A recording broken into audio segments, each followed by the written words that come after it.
Hi, everyone. Welcome to the very first episode of Beer Cake Podcast. I'm your host, JJ Ko, and today we have my very good friend, Robyn Brady Ince. Hello. So, Robyn, do you go by Robyn Brady Ince or Robyn Ince or? It depends on my flow and what I'm doing on that day. So, yeah. But Okay. either way is fine. I answer to both. You also answer to Robyn, I guess. I do. I do. Yeah. Yeah. Yeah. Cool. How are you? I am doing well. But listen, before we go further, I must ask you, where did you get that screen? Because I need it in my life. Actually, I got it long time ago. I got it on Amazon. Well, Okay. I, I'm not endorsing Amazon. I'm not advertising Amazon. And by just saying that, I said Amazon three more times than I needed to. But We're yes, endorsing the need for a screen. That's what we're yeah. endorsing. I'm going to need you to send me some information about that after this. Oh yeah. Yeah. I got it a long time ago. I got it like 10 years ago. When I first moved into this current apartment, and I wanted something like a decor kind of thing, and I originally had this propped up against the wall in a little sort of foyer area in my apartment, and I had a little dining table and all that, and it looked really nice. I took a picture of it when I after I first set it up, and it looks really nice. It almost looked like a restaurant I table. like it. Yeah, but of course we ended up not using the table. The table is basically storage. We just like pile things on it. Nobody actually That's what eats there. happens. Yeah, Yeah. exactly. Well, I like that, before you didn't even know it, but you were forward thinking a decade ago for a moment like this. So it's great. Well, Very look at cool. that. I'm a forward-thinking person, and I didn't even know it. Exactly. There you go. There you go. I No, like it. you're being very kind. I'm serious. I'm serious. I think it's true. My podcast is called Beer Cake, and there's a story behind it. And to commemorate the launch of my podcast, I actually made beer cake, and I sent you one, Robyn. You did. Yeah, I'm excited. There it and is. here's mine. I put it in a bowl for some reason because I Oh. thought if I put it on a plate, all the crumbs will fall out. Because I'm such a klutz. Now, does it Anyway, go with whipped cream? So when I have my second piece, I could put some whipped cream on it. I think whipped cream would be nice. I I think think you I could go need to a la do that. mode also. I like it. I like And it. it's a dense cake. It's kind of like um I would just say like pound cake consistency, maybe even a little denser. You could probably like after a couple of days, you could probably put some butter on it and toast it too. Like Yeah, it. you could probably do it Yes. like that as I'll be well. able to talk myself into thinking it's breakfast and not Yeah. decadence. So then there you go. Well, it It has works. lots of good stuff. It has nuts and raisins, flour and eggs, I guess, and a can of beer. Um, I love I it. actually in this particular case a bottle of beer. Um, Oh, yeah.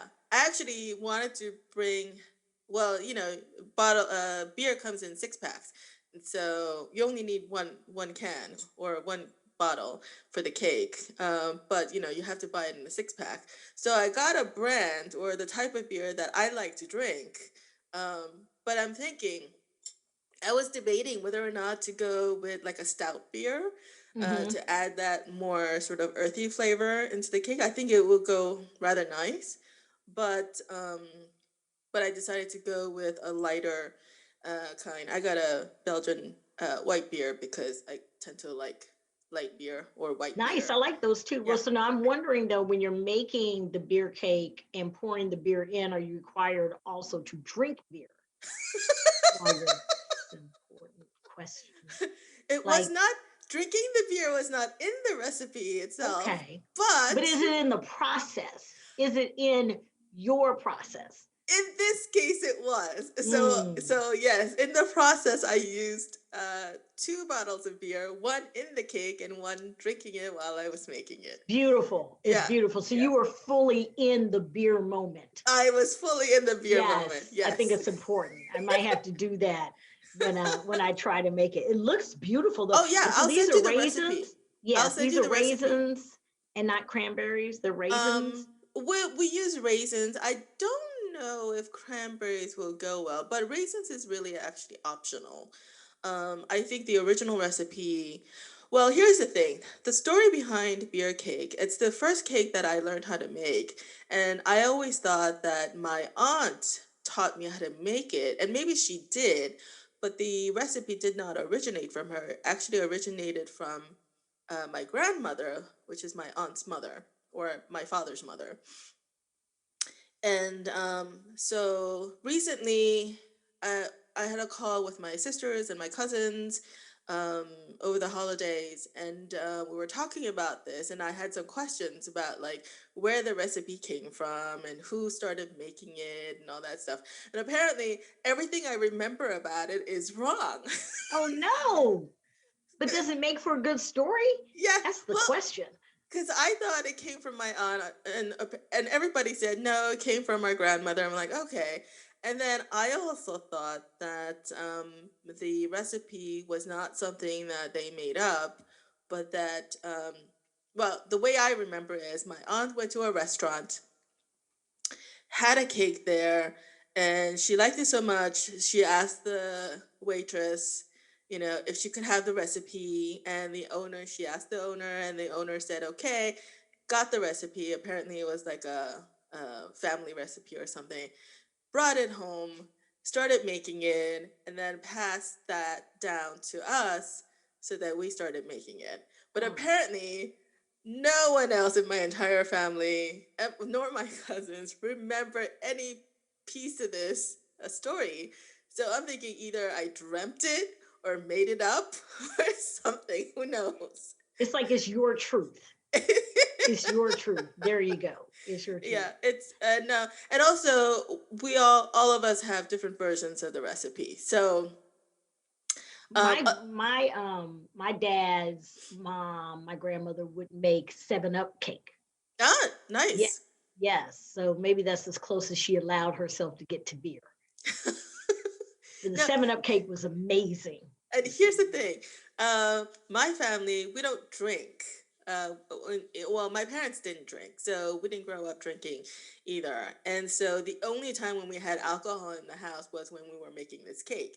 And because beer comes in a 6 pack, whenever we made beer cake, we made a whole bunch of them and Oh, gave it away to people. okay. Yeah. So Every month?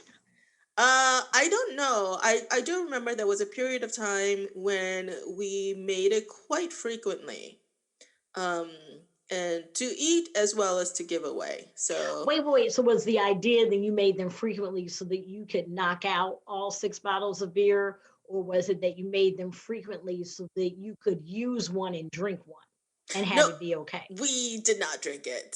No, no, no. We did not drink it. Yeah, none of us knew how to drink Well, back that's really growing cool up. though. So, like 6 pack, you get 6 cakes. 6 cakes. That's a Yeah, lot of man. cakes. People That's a could lot. show up at your house with a 6 pack and be like, I Yeah. just happen to have this case of beer. What you Um. gonna do with it? Yeah, Yeah, I think it was also because we just liked it, and so we made it often. Yeah. I like it. Well, do we get to see? Oh yes. Okay, so we get to eat it. Okay, Okay, okay. we're gonna eat it on camera. Well, I know what it tastes like, but I think you're having it for the first time. I am having it for the first time. Let's Okay, see. so we're gonna eat it. Mm, this is really good. Mm, You could definitely have it for breakfast. yes, and it definitely would work with some whipped cream or warm with some butter or with cream cheese. Mmm, cream cheese would be nice. It is happiness. I'm wondering maybe we could put cream cheese in the batter. Have like a cream cheese beer cake version. Yeah. That would be good. You just have to balance it out. But that's really so. Is there like nutmeg in here? Cinnamon. Cinnamon. No, I'm gonna have. You didn't tell me I could have another bite. I'm Oh gonna no, you could absolutely you could keep eating it. So, um, so this podcast is not about beer cake. It's just called that. And it's not about food or eating, but it is about lives, our lives. It is about stories or our stories, about who we are, what we do.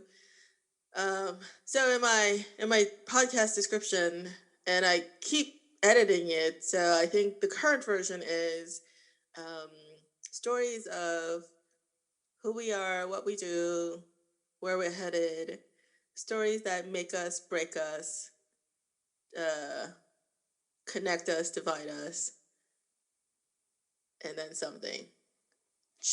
Move us, change us. Yeah, something like that. I like it. That's like a song. Is it? Yeah, maybe I could turn it into a song. Hmm. Yeah, Yeah, it's really cool. yeah. This beer cake is like the truth. Oh man, it's the best. Well, Oh my goodness. it's that's it's an interesting metaphor actually, because there's so many versions of it, isn't there? And that's kind of how things are too. There's so many Hmm. versions of everything, especially today. Today, I don't know, today's climate, I just feel like um there's so many things going on in today's world that's just uh I feel like no one can agree on anything at this point. Mm-mm, Yeah, no one's mm-mm. really agreeing on anything, and it's gotten to the point where I feel like people not only can't agree on things, but they're unwilling to agree on things. Yeah, but that, I mean, I think exactly. And I think that, the thing that excites me is that there's such possibility in the fact that people aren't agreeing, because if they exercise the choice to come together to at least talk about their perspectives, then we can shape possibility together. I think, where we are here in 2021, we're really at a choice point, right? And so we can choose to sort of come together and have conversations, not for the purpose of agreeing, but for the purpose of just reinvigorating, reestablishing dialogue, and then be able to kind of build together or build separately, but not in an adversarial way, I think. Yeah, and I love the way you put that.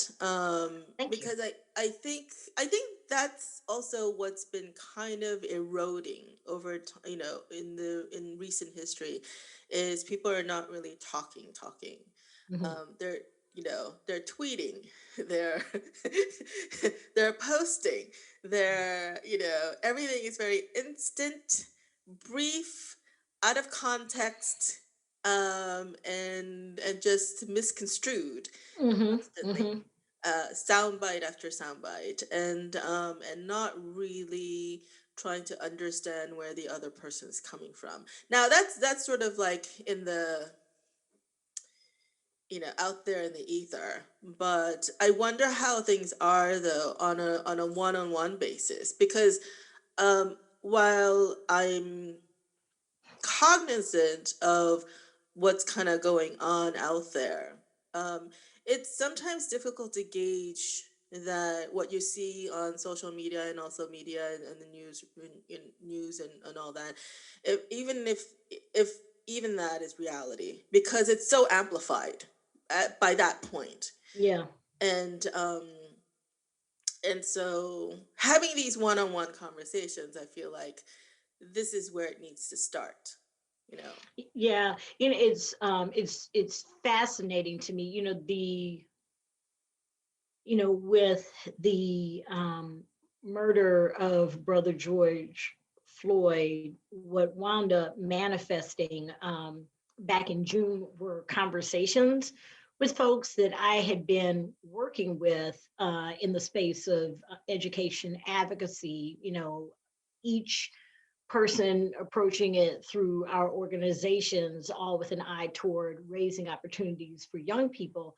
But and often in the space of work, there isn't time to kind of talk about what one believes or is struggling with, or even who who you are, like who is it that you're bringing to these conversations that makes you inclined to work on behalf of others. And I remember one conversation I had with a white woman who I think is a little older than I am, grew up in the South and been working with a particular organization that I was partnered with, and really just talking about some of the feedback that they had gotten from their Black employees about how they felt, how they felt that the institution wasn't necessarily meeting their needs, but the institution, to their credit, hadn't really had them had those particular gaps articulated in a way, in a confined moment, where they felt that they could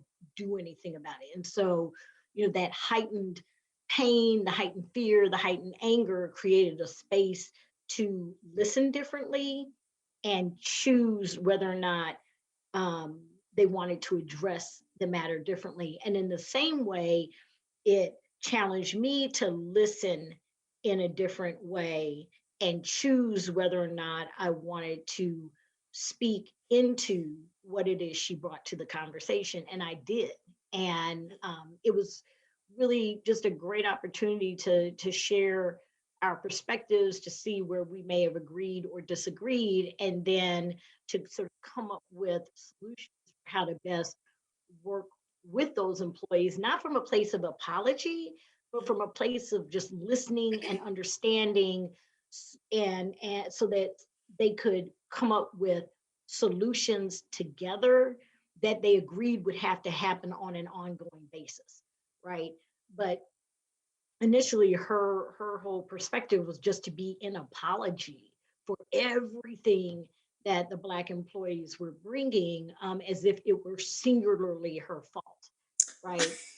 And that doesn't help anyone. You don't, this is not really about sort of massaging individual guilt. This is about listening Yeah. in a way, and also not being attacked and interrogated by a set of employees. So that's the other thing I think that happens sometimes, is that if an individual shows weakness, then everyone comes at them, and that doesn't really solve anything either. So um Yeah. yeah, but I was grateful for that conversation. Wait, so let's kind of there was a lot of things that you said right there. So let's kind of like take it, a little bit at a time. So you had a conversation with who again? A white woman that I had been working with in my education advocacy Okay. work. She worked at a different institution, but we had been our organizations had been partnered together, and we had been doing work together, for some years, for a few Okay. years. And this is as a function of being part of a nonprofit organization. Yeah, Uh, should we yeah, say what the that organization is, or it yeah. doesn't Well, matter? I'll say it's a nonprofit organization that Yeah. works on behalf of underserved communities. Yeah. Yeah. Okay. Hmm. And that's the kind of work that you've been doing a lot of, actually. Actually, throughout your career, I would say you've done some form of advocacy or empowerment, or Yes. bringing programs to underserved communities, Hmm. Yes. particularly in the area of education. I think that's been your focus Hmm. in your career. By the way, I read the bio that you sent, and I had forgotten some of the details of your background, and reading your bio, again this time, I was like so impressed. Wow, this is somebody I actually know. Let me tell you, thank you for that. It's crazy. I heard someone reading it, and I thought, wow, she's really cool. I kind of like to know her, Yeah, yeah. because I mean, it is unbelievable. Actually, it's I don't know the word, maybe humbling to hear that, but yeah, um, yeah. Thank you, thank you, Yeah. thank you. So just as a way of background, so I've known Robin since 1999. Like It's, Prince, I it's love been it. it's been 22 years. Well, yeah, almost 22 years. I Almost think 22. September it'll be 22 years. Yeah. Yeah. Yeah. Is that when So, we started working together? Or is that when we met? Because you were, I know we worked on a community Oh, project together. I volunteered for an event that you put together. Yes. Hmm. So if you count that, I think that was in probably 98. Or 97, 97 or 98, because 97 is when I joined that company that we Yeah. both worked at. Yeah. But that was January 97. So it could very well have been. Oh, no, this was a spring event. I think it was like take your children to work day. That might be it. And it's interesting because I remember you as kind of challenging me to, or it to be better. I I did. don't know. That's what's coming to me is just the cool thing about you, like in everything you do, you always, like you engage with it, and then you have a really good eye for elevating and improving it so that it has a broader reach and impact. Like everything you do is so cool. Uh, I'm You gonna say that is a very kind and generous way of looking is at how I am. No, seriously, because some people might see that as someone being just critical. You know. Yeah, but well, I mean, but then that means that they're not seeing all of you, right? Because the thing is, yes, you do critique. You are good for critiquing things. And then you stay in to help build and create, right? So someone who That's just right. sees you as someone who's critical isn't receiving all of you, right? Right. There's so yeah, you're That multidimensional. that is true. I don't just criticize and then walk away. Mm-mm. I critique and I say, okay, how can I help you? Hmm. Yeah. Yeah, yeah, Yeah. it was I great. I do that. Yeah. Well, but you know what? If you ask some people that my way of helping is sometimes taking over. So Well, and again, as some folks say, they just not ready for you. That's all. So you just keep it moving. Go to somebody else. That's all. yeah. Every shoe doesn't fit. The shoe doesn't fit.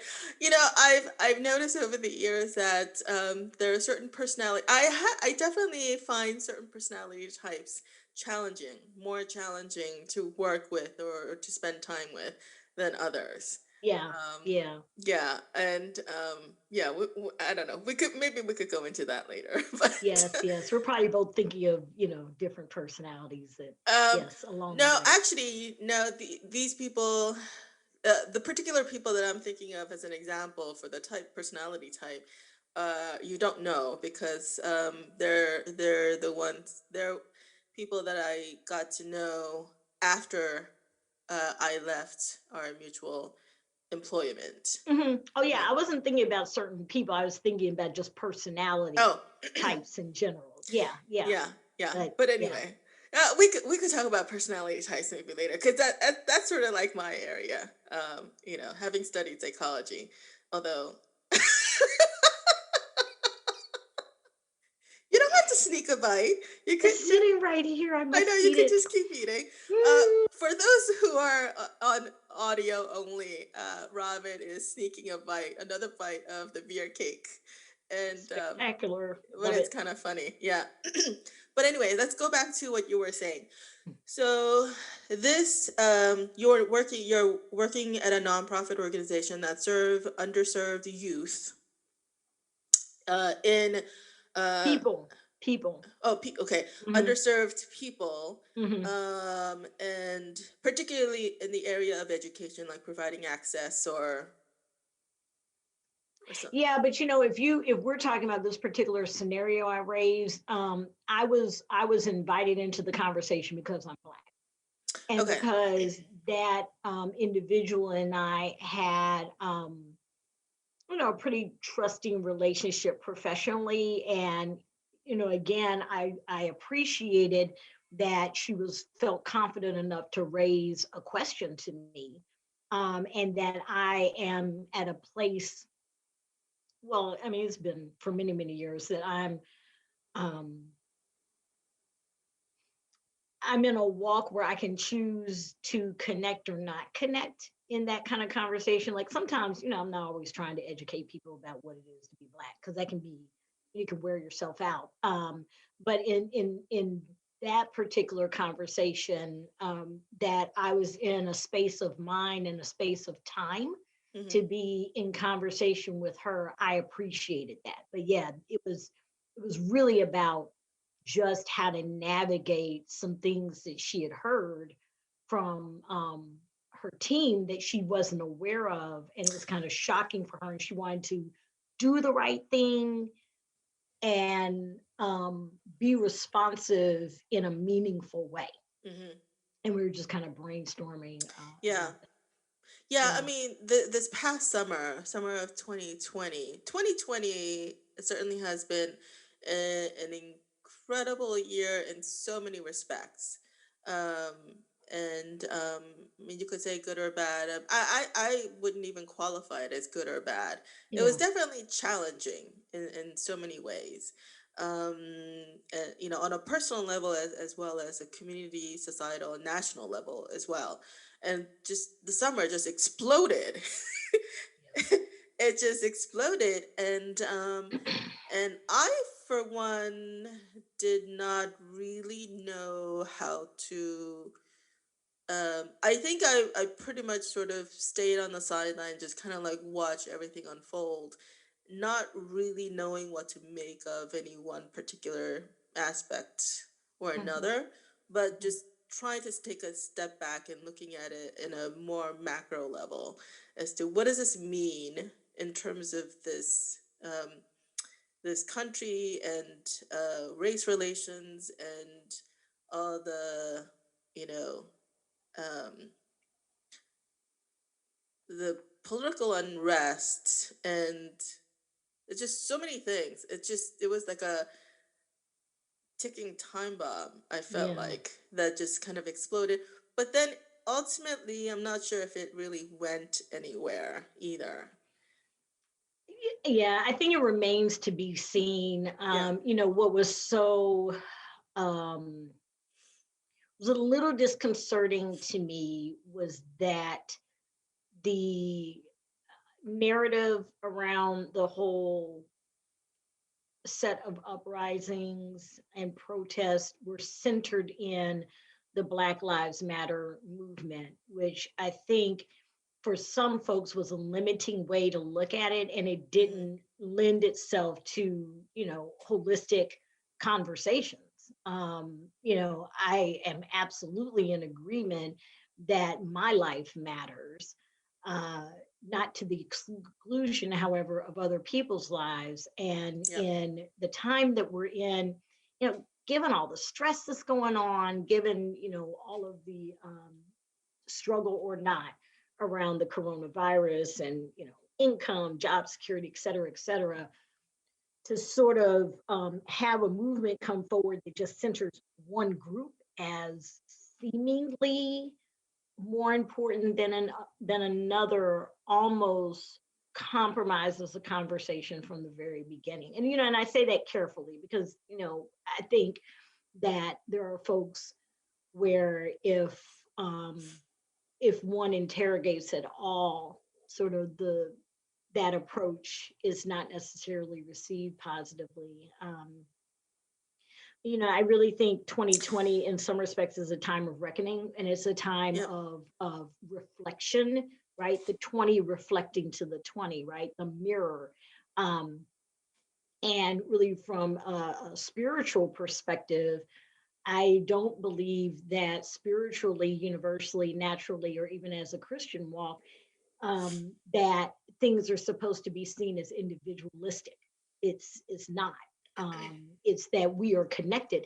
One thing was really cool. At one point, I was talking with my aunt, and she mentioned to me that the water in Venice was blue, and right, and I saw a picture of it. I'd never seen the water in Venice being blue, nor had I ever contemplated that it should be blue.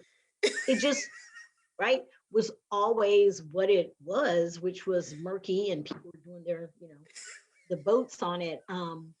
But to see The it gondolas. blue, yeah, the gondolas, to see it blue, it told me here is this intersection, this connectedness, right? If Yeah. we do this, this is what manifests. If we do that, this is what manifests. It's just it's right in front of our eyes. And we as humans have the ability to choose, that kind of connectedness, to understand that connectedness and the intersections and the interrelatedness of Yeah. us Yeah. in this moment. Yeah, yeah. I think there were certainly a lot of missed opportunities in that context of what you just said. Because here, I mean, the water in Venice being blue is one, and people in India finally being able to see the Himalayas in the horizon. Really? Yeah. Oh yeah, yeah. Gosh. Because all that pollution went away, and Wow. so Well, Los Angeles, Los the pollution Angeles. went, yeah, yeah, yeah. Yeah, yeah, Wow. all that smog went away and all that. But then of course they have the fires, and that's a different story. Yeah. Yeah. Oh, it's a whole other that's podcast. a that's God. a whole other pocket. Mm, But I mean, certainly the lockdown and the pandemic, it brought all kinds of hardships, economically and socially and all that stuff. But also did bring, I think those of us who took were able to take advantage of it, and even think to take advantage of, the opportunity. I think one anecdote I heard was, a friend of mine.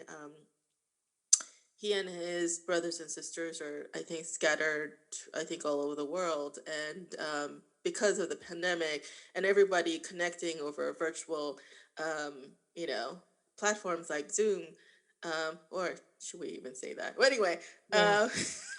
sorry if I name drop. I'm not necessarily advertising it. It's just whatever. But anyway, yeah, they started having like regular, you know, Virtual. yeah, virtual calls. Yeah. So, I mean, that's just a very small and very personal anecdote. But yeah, but I think there were definitely a lot of missed opportunities. I think had we not been mired in so much political turmoil, and where virtually everything was just politicized, Hmm. and not, and also I feel like not only were things politicized, but we were not allowed to, even look at it and talk about it differently. We have to talk about it in those terms only. Yeah. And um and you know and it was kind of funny. I was having a conversation with a friend, about masks, of all things, and how even masks were politicized, and we were arguing back and forth, and everything that came out of her mouth, I felt like, were the same talking points I heard from the pundits, and everything I said were the same things that, again, like two sides, Yes. like, as and we eventually said, okay, we're just going in circles. Well, So, it happens. I think there are people who like, I know folks in my circle where, there's certain things we just don't talk about because yeah, it's just this kind of stark X or Y perspective. Even with the vaccine, yeah. there are a set of people who are just diehard for the vaccine, and any questions raised about it are taken as being anti-vaccine. Right. So I was having a conversation a couple of weeks ago with someone, and I was asking questions, which interestingly just got brought up in a town hall that I was on a couple of days ago, which was, if I missed that the span of time for the second dose, do I have to start all over again? Eh, I think it's a legit question, and That's a so legitimate question about any vaccine yeah, that exactly. takes multiple doses. Yeah. In asking just that question, and what I said is that's a question I want, I wanted this individual to ask when going to get the shot. Just ask, if I miss that date for whatever reason, do I have to start? What happens? Do I have to start all over again? It Hmm. was read as my being anti-vaccine and really asking a question to kind of just, interrogate and find and poke holes in the reason to take the vaccine. Right. But Yeah, why does it have to be? Why I can't a don't know. question just be a question? I don't know. Yeah. And And so I just decided to, I said, I'm not pushing against it. I think this is a legitimate question to ask because you need to know what's going to happen if for some reason you miss that yeah. date for the Yeah. second shot. Yeah. Because and there's some leeway too, I think. And how wide is that leeway? Is it a matter of days? Is it a matter of weeks or months? Like how long can I let lapse before the second dose actually becomes effective? I don't know. And the You thing know, that drives me crazy is there's so many caveats for yeah. each vaccine. Like it's almost like universally this perpetuation of a state of confusion is what the darkness is trying to have happen. Like Mhm. I've thought a lot about Star Wars and just even sort of the comic book stories where there's always this fight of light and darkness Yeah. of good and evil. And a lot of times it comes down to someone making a decision Yes. to go one way or another way. But yeah, it shouldn't be like one vaccine is X number of days, the other vaccine is Y number of days, another vaccine is one shot. It's just, and from an equity perspective, if someone isn't well versed in all the different options and all the different nuances, how do they know what the truth is? And then if they don't know what the truth is, then how are they confident and secure that what's happening to them is good or right or progress. Yeah. I don't understand it. Yeah.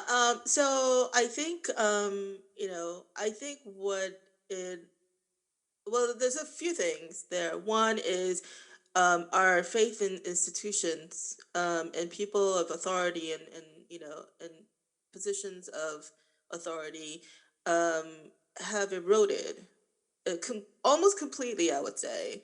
Yeah, It's like no one trusts anyone. Um, or yeah. That's one. Our faith in institutions, because they have, especially in 2020, they have failed so miserably in so many ways. That's one. The other yeah, one is then, is it left up to the individual to sort of do all the research possible to figure out who is telling the truth, or what the truth is, what the correct facts are. Even that, it's very difficult. I mean, yeah. like, when you know I don't listen or watch the news every day.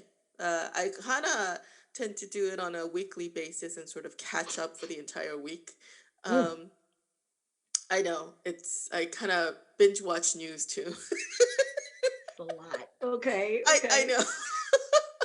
But I feel like I don't wanna be in the news every day. So, especially in 2020, it just became too much. But and why is it being the same thing? It's like, oh my goodness, are we reporting on the same exact thing for 3 days in a row? It's just, Oh, it's mind-boggling to me. well, okay, but my point was that I don't listen to just one news source. I actually listen Mm-mm. to a whole bunch of different news sources to figure out where the truth may lie, because everyone there's no shared sort of consensus or shared agreement or shared experiences anymore. I feel like everyone is in their own bubble. I'm trying to break out of the bubble and try to like look at as many different perspectives as possible to figure out not just what information I should take in order to live and make decisions for myself and my family, but also trying to understand what other people may be consuming and therefore concluding, Hmm. because at least I want to be aware of what's going on. I don't know, but that can be tiring too. You know what I mean? It's I just, do. I yeah. do. I It's do. And deeply jarring and disturbing as well. It's that you have to yeah. do that. The fact Hmm. that you have to do that, otherwise, what happens is, and depending on the particular network or particular podcast or whatever your source of information is, that if you only stick to that, the deeper you go into a particular sort of narrative, um, and I feel like that's kind of dangerous because I feel like everyone is operating on a narrative these days, Yes. that we're not having open and honest dialogue, but here's my narrative, and I'm going to make everything else fit into that narrative. And I think so many of us are being indoctrinated unwittingly, Hmm. Well, and they say that whole thing about like the whole move toward data analytics and sort of what you look up on the internet oh and yeah, what you look up on the social media platforms, they're able to, I forget the word for it, but they're basically able to sort of curate and customize what yeah, you have access to, um, which is just, and for me, I was on the receiving end of that for something, and I was thinking, I don't want just this information. yeah, I want other information as well. And it's almost like having to push through from the deep end of a pool to get to the surface, to get to the light, was what it felt like to yeah, do that, to get access to that particular information. Not that it was hard to, but there was a lot that I had immediate access to that wasn't what I needed, and it wasn't what I asked for. yeah. So, mhm, yeah, Yeah, yeah. I do want to sort of get back to another point that you made, in terms of just having conversations, that we don't have conversations anymore. So, I forget when it was you said it and about what specifically. Okay, I forgot. I should take notes as I'm talking. But that oh yes, you were talking about we were talking about the summer and all the protests and riots and all that stuff, and you were saying that um the whole thing sort of uh started with BLM, and but also took many sort of, or maybe splintered, or maybe other factions kind of piled on as well, and it became this sort of weird thing that, in my opinion, did not really go anywhere productive or concrete or any kind of solution other than some localities actually defunding the police, which I don't think is the solution. yeah, But yeah, and you were saying how like um, that we weren't really having conversations that we needed to. So um, I guess my question is, how can we have those conversations? I personally am not on any kind of, group or committee or any kind of organization where, um, we have those conversations. And I'm not yeah. even sure if anyone is really having any conversations. Um, my only conversations are these one-on-ones, and that's it. And Well, maybe those kind that's of where it stops. conversations, yeah, those kind of conversations make a difference, right? And so I remember at one point seeing uh, a brother of Asian descent. I say brother in the solidarity perspective, not the ethnic perspective, not like black. But right, he was of Asian descent. And he was leading one of the marches in Manhattan, and I've never been witness to that.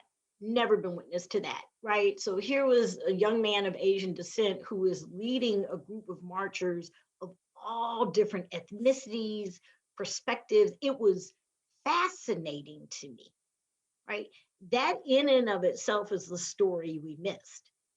That that there were people who came together across all these differences, singularly focused on it's not right to murder Yep. people. And particularly in this moment, it's not right to just flat out murder these Black men and the Black women who, in the span of, I think it was March to June, were just killed and not have any accountability for that, right? And so those people came together to come into the streets to say it wasn't right and to, rally, I guess, if you will, on social media. And interestingly, the emergence was the pitting against. Then Mm. it became Black Lives Matter. So then Blue Lives Matter has to rise up. And then And then, all lives matter. um, yeah, that's not the conversation. The That's not. Yeah. conversation is if you murder someone, Yeah. you should be held accountable. Hard stop. That's it, right? But what happened is because this whole Black Lives Matter, Blue Lives Matter, All Lives Matter, blah, blah, blah, elevated, that's where we got shifted to, was Yeah. that competitive conversation, which that's the thing that is unfortunate and disturbing. And I think leaves us at this point in January 2021 saying now, what did we accomplish? Yeah. Right? What came from that? Um, and again, I think it's purposeful. I think it's purposeful, right? If you have the emergence of unity, then and you don't want that to manifest and grow, then what's the best thing to do? Divide it. Yeah. Yeah. Yeah, right. Yeah. And you have to be present to that. You have to know 9 times out of 10, if things are going in a particular way, anything that's taking away from that direction might be purposeful. You have to watch for it and be prepared for it and then intentionally move forward. Right. Hmm. I started to say intentionally work against it, but if you intentionally work against it, again, you're being distracted. So you just have to intentionally continue to walk forward. Um, yeah. Yeah. I think then, you know, I think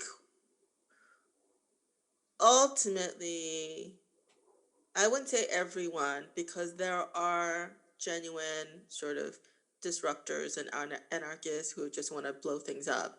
Hmm. Um, but I think the majority of us, I think our goal is the same, or at least in the same sphere.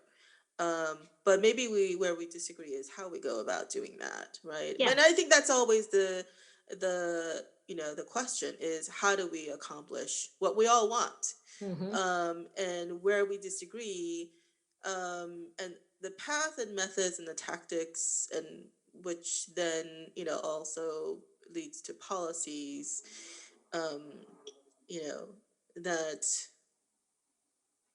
ultimately it needs to be a compromise of sort, It for yes. for In lack of better word. well, and hopefully, right, that's what we'll start seeing a bit elevated in just what happens out of Washington, DC, with the government itself. Mhm. Um, and not to say that that didn't exist in the prior administration, but it wasn't elevated. It wasn't, it didn't get to the public sphere in a consistent manner, such that people could have that perspective about, you know, what was going on. So hopefully, it's fascinating to me. If you think about and just like think about a little kid who maybe is coming has aged from like 10 to 14, Mhm. right? And what you've been witness to, and Yeah. what that's manifested, and what's the counter narrative to that, for what approach could be an effective approach and what approach could be perhaps effective but not for the long term approach. If there isn't intentional teaching and interrogating and discussions about what people are witness to, then that I think perpetuates division and confusion, and this kind of isolation. Like it just really requires. It's interesting. I was mentioning to you when we started this that I was listening to a sermon today, and it was really about fear and how fear can take you off course. Mhm. And in order to sort of get rid of fear, the number one thing is you have to confront it, right? And if you can confront it, then you can conquer it. And if you can conquer it, then you can control for it, right? Um, if if the thing you fear, or if the thing that's causing fear isn't confronted, and it could just be, a reticence in one's own self, then the narrative of I'm not good enough, I can't, they won't like me, they're against me, wins, and there isn't growth beyond that. So So just to clarify, so there's a fear, you confront it, you conquer it, and what was the third thing? control it. Control it. You could, So and I say control for it. I think it's control for the climate that you might be in, where your inclination is to be fearful. that's right. So Yeah, that's what I wanted to clarify, that so by saying confront your fear, conquer it, and control for it does not mean what you're doing is you're confronting something that's external and conquering another person or entity and controlling the external entity or person. That's not what you're talking about. What you're no, talking about is really internal, our own perspectives and the way we respond and act and behave, in that in the face of the thing that we fear. Right? absolutely, Yeah. absolutely, yeah, Yeah. yeah. Because what happens so often is the first inclination, which is great, is to blame the thing or the person Yeah. or the institution. And why not? It's easier for someone to be upset with that external thing and place blame and responsibility on that external thing than it is for that person to do some self-reflection and understand, what is it that I'm assuming is going to happen if I, right, that then is making me decide not Mm-hmm. to do whatever it is I need to do, Mm-hmm. which could be speak up, go for that job interview, tell someone in your life, that's enough, to walk away, to walk to, all those sorts of things. Yeah. Yeah. Mhm. Yeah. Yeah, and I think that's in some ways, I think a lot of that self reflection, whether on a personal level or even at a societal level, Hmm. organizational Yes. level, is missing in today's uh, society. That we don't allow ourselves to take a moment, step back, and you know, and soberly, um, sort of look at and sort of discern what's actually going on and why am I feeling or thinking these things, Hmm. uh, you know, in light of what's going on, and what to do about it in a holistic and productive and beneficial way. Yeah, we don't do enough of Yeah. that. Nope. Nope. And Because it's yeah, hard work. It's hard work and it it's is hard work. scary. And then, who wants to think, oh, shoot, the reason that this hasn't happened for me is because I've been holding myself back. Yeah, Right. And yeah, then, what do you do with that? What do you do with that regret? When regret comes up and anger and disappointment in yourself comes up, what do you do with that? And I think that kind of goes to, the teaching today, that you confront it and then you conquer it and then you control for it. It's interesting because at one point he also did it in a different order, and he said confront, control, and conquer. Right. So I think they could be interchangeable, yeah, but it's work. And now, like you were saying earlier, things are so instantaneous, right? It's supposed to be, I read this self-help book, I fill out the little workbook, and then you know I have a talk show to tell people how to fix their lives. Well, have you totally fixed your life? Yeah, right. Well, Where are you in your journey for that, I right? I So, think I think it's okay. Well, let me sort of. oh, not you. Like you No, should I. have a Oh, no, podcast. no, no, Let's no. just I say understand. I understand you. You didn't mean me I specifically. did not Yeah, at all. yeah. No, but let me just sort of add to what you just said. I think it's okay for a you know for someone uh to immediately after consuming something then to spit it out, but be honest about it and be honest that that is what you're doing. Hey, here's something great that I read.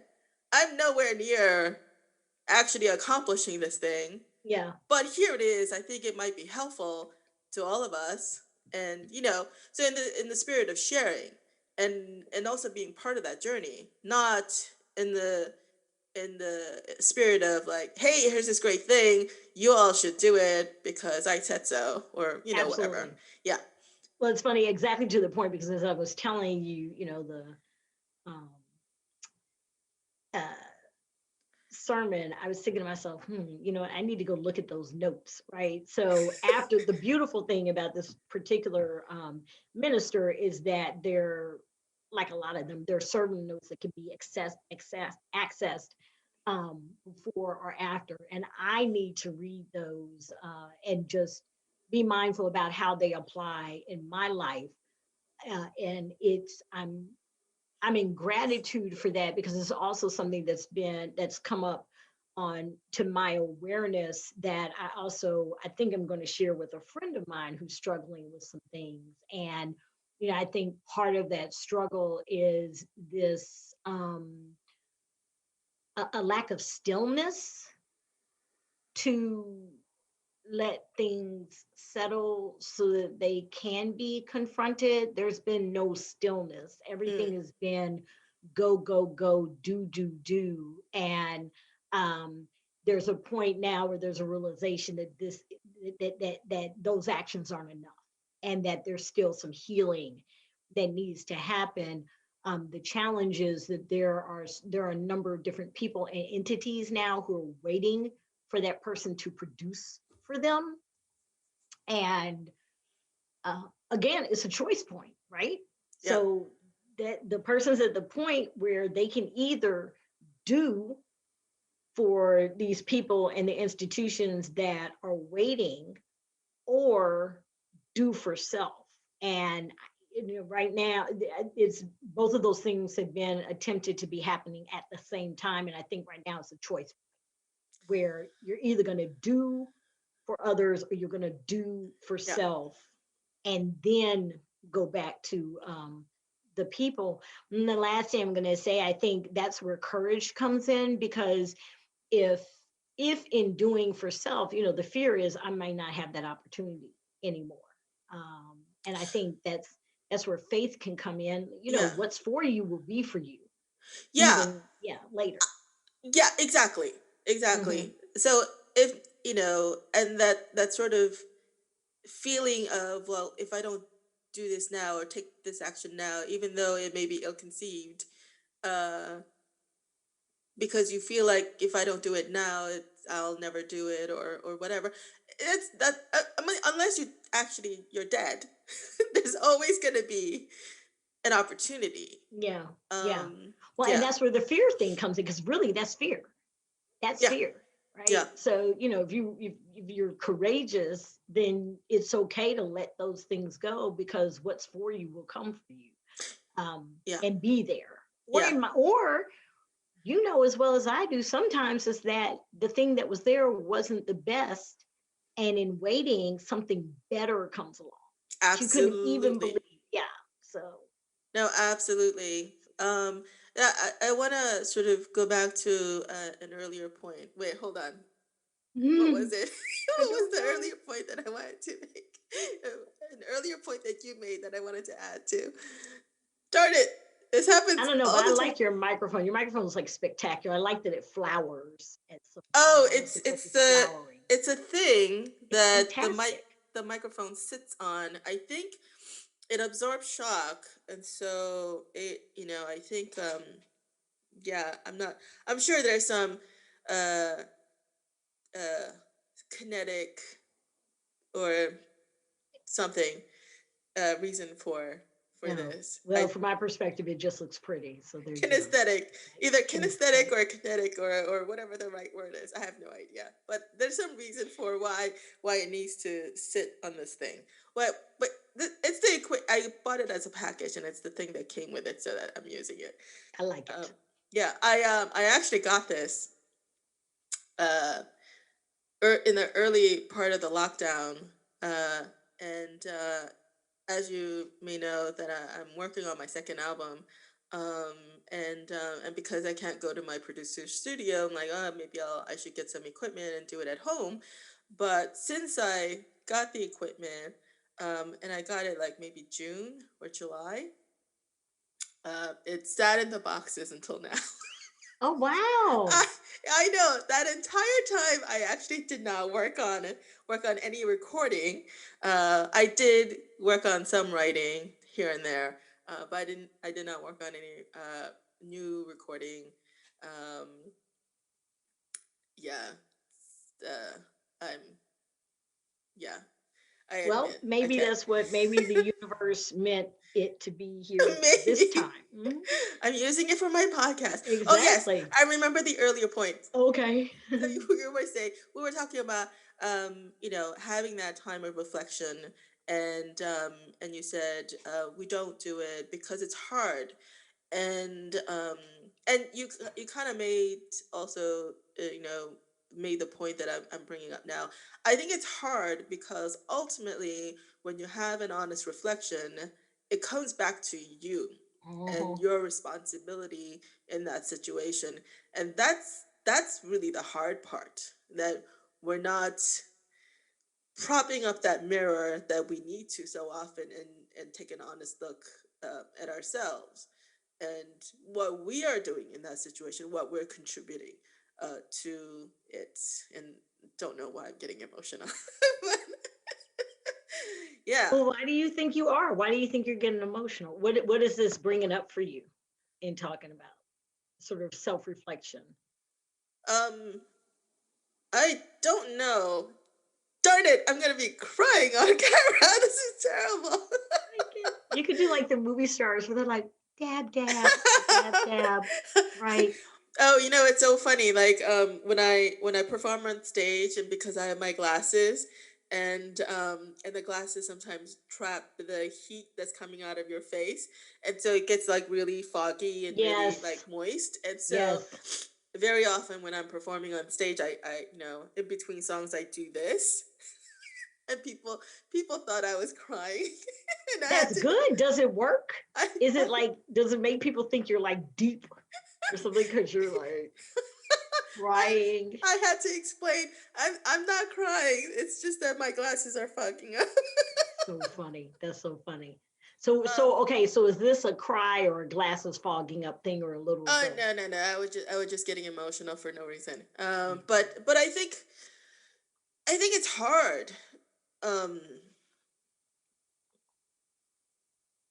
So how do you encourage or even point out the fact that, hey, we need to do more of this?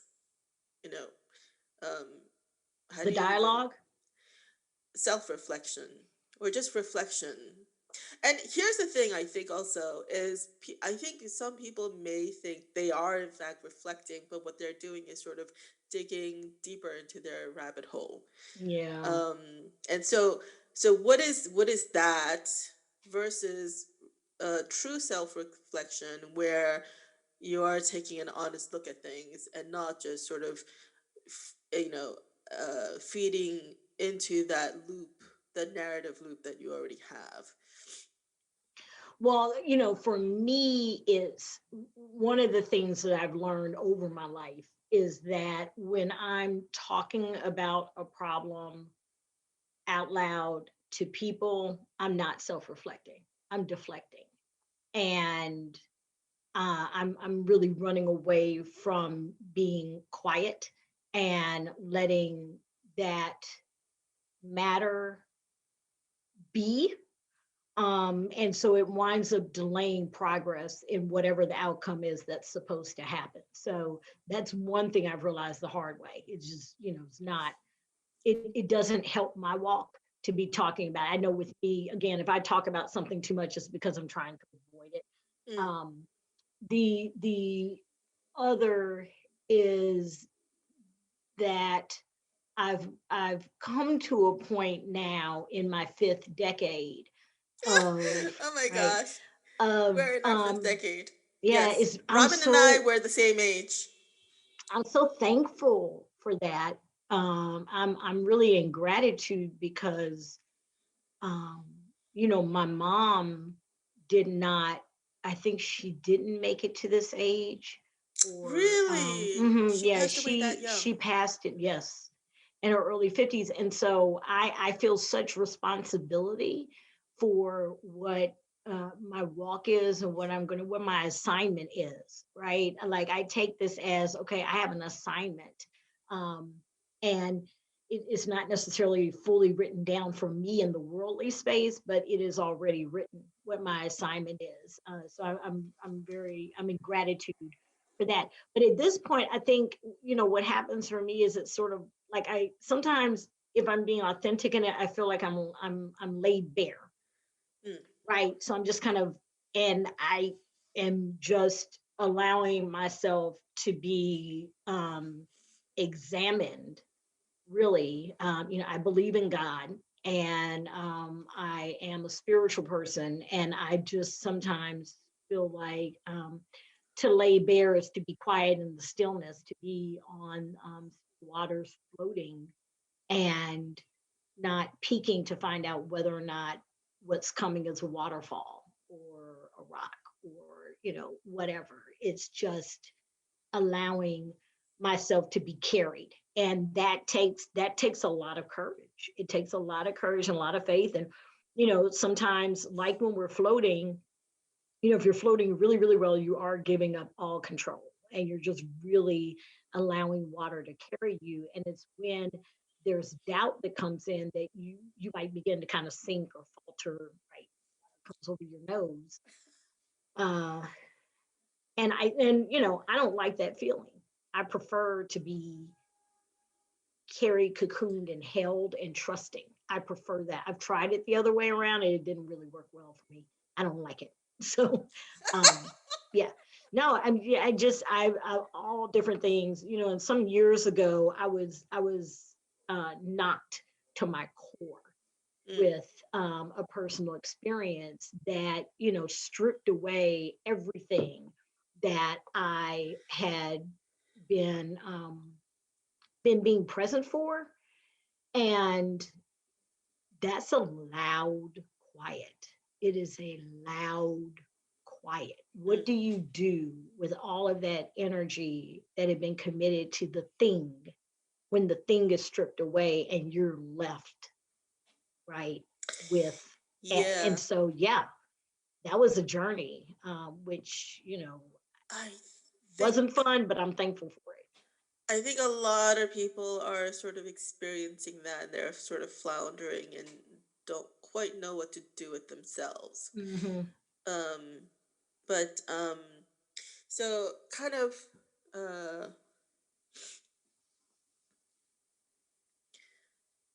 Because um, when you stop floundering, right? If you stop floundering, then you can be taken to the next place. It's a decision. Again, it's a decision. um you know there's so often now it's like, okay, well, if I stop floundering, I give up control, and then where am I going to be if I give up control? Well, even in articulating it like that, you're controlling where you're going. mhm. If I give up control, how do I know where I'm going to go? That means you've not given up control, Yeah, yeah, right? Which is understandable, but you got to kind of listen for what is underneath that, and what's underneath yeah, that is fear, yeah. right? Yeah. So So going back to sort of the self-reflection, and you said that sort of say talking to another person or telling another person about it is not self-reflection. It for is. me. Oh, For okay. me, I've learned that about me. Other people, like there's some people who are really, really good about getting those books where you read a Mm-hmm. couple of pages and you're supposed to write down what it is that you want. And then you go to the next chapter, you write down, I don't like those. And I don't know, maybe it's like too much in my face, or Yeah. if I feel like if I put it on paper, it's real. That doesn't work for me. So for me, it's that confronting, right? If I was to confront my fear, means for me to say, when you're talking about the thing in detail ad nauseum, it's like one of those things where soon someone calls you, hey, how's it going? And you retell the whole story again. For me, that I know I'm avoiding the quiet. And Mm-hmm. I know that the quiet is the space that often I don't like, because there can be loud, um there can be findings in the quiet that I don't necessarily want to know. I may not want to know, as I'm being still and quiet and reflective. I might not want to face what comes up, which is, you did something that you weren't supposed to do, right? You made that phone call you knew you shouldn't have made, and this is why it spiraled out of control. I don't necessarily, that I'm a human being, so a lot of times we don't really want to face that, and that is where I have found strength, is in the quiet, when things come to my consciousness, and I'm then able sometimes just to let it be, right? Because it just because to my consciousness doesn't mean I have to go do anything. It could just be that it's come to me, and I can take a look at it and understand it, and then just move on. Now, with that, one would think, oh, she meditates. No, I do not.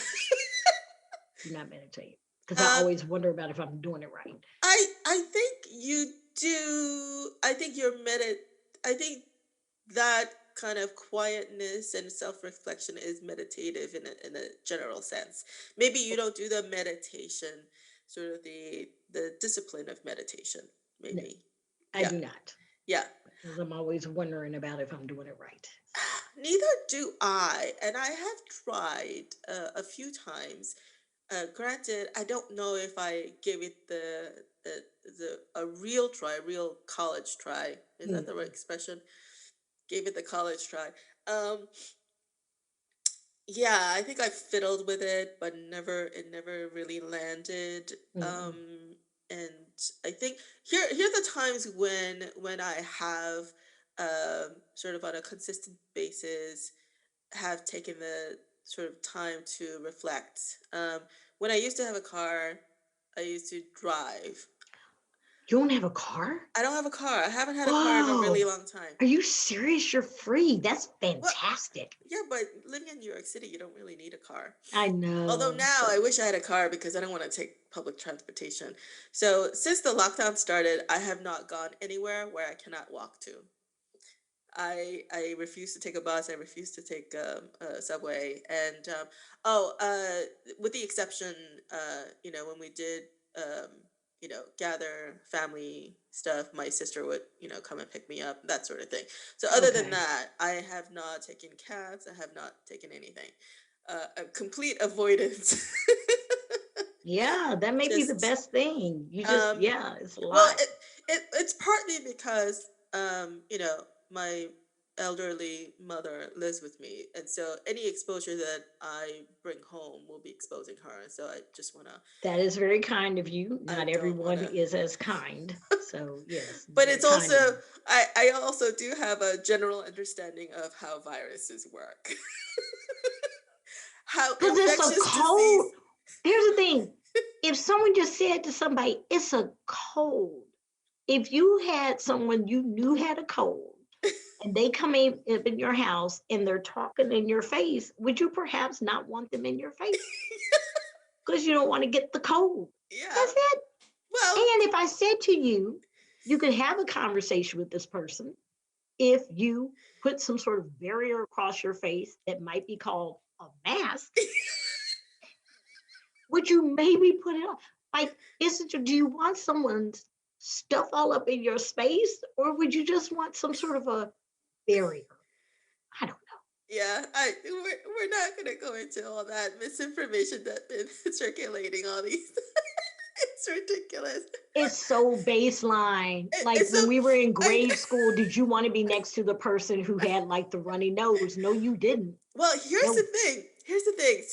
So one of the things that I've really gotten sort of into is studying history. So like when the pandemic started, um, I kind of looked into the 1918 pandemic, and apparently back then people were arguing about masks too. They were. Yeah, it's But did ridiculous. you read? So did you do you, in your studies? Did you find out sort of where they went left in their marketing of the mask? Like what happened that caused people to not want to wear masks? Um, I think it it was about rights. Like the government or or the medical authorities telling them you have to wear a mask were infringing on their individual rights to not wear a mask. It's like how can you tell me that I have to do something, you know? But one Well, you thing, know, too. See, like if you're raised a certain way, yeah. you're not going to question somebody tell you what to do. You're just going to Yeah. do it. You know what I'm Well, saying? Yeah. and the thing is, like, there are individual rights, and then there are sort of, public good. And sometimes you have to weigh. Sometimes you have to volunteer some of your individual rights for the public good. Um, but I guess that is a line that you have to draw. At which point do you do that? And the thing is, you know, over we are we are progressively giving up one right after another, sometimes without even knowing. Hmm. Or the Yeah. government, we're not going to go into all that in terms of what all the different stuff that the government is actually doing behind our backs that, whatever, that sort of infringes on our individual rights. But We'll have like a tagline here, which is that's another podcast. that's another That's podcast. another podcast. But anyway, so yeah, I've been because I've been getting really interested in history, and so when all the riots were happening, I was like, okay, is this the end of democracy? And then I started reading up on and watching all kinds of documentaries about all the different kinds of empires that ended and why it ended. Yes. Yes. Yes, I was getting a little obsessive about that, and how long these empires lasted. Um, and what's interesting is, for some reason, in my thoughts, I always thought that democracy is a relatively new phenomenon, but it's not. No. Mm-mm. I mean, I think ancient Greece is probably the earliest recorded um, instance of democracy, but it was fragile. It did not last, and Hmm. so I think even though democracy has been around a really long time, that specific instances of democracy did not last very long.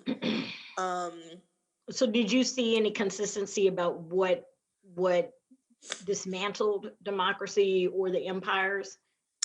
I didn't.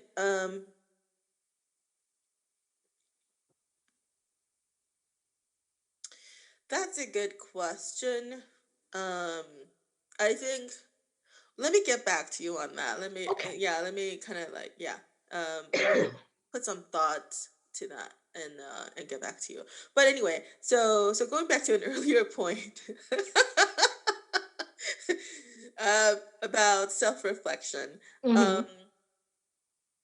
and so I think what I would like to add to that is that I think it's important that whether you're self-reflecting completely on your own, which actually I think takes a lot of self-discipline as well, and also a very strong foundation in terms of um, you know what I don't know if I want to say uh, a value system or or spirituality or whatever it is, but I think it needs to be you need to be on very solid ground in order to do a self reflection on your own, entirely on your own, not aided by anything.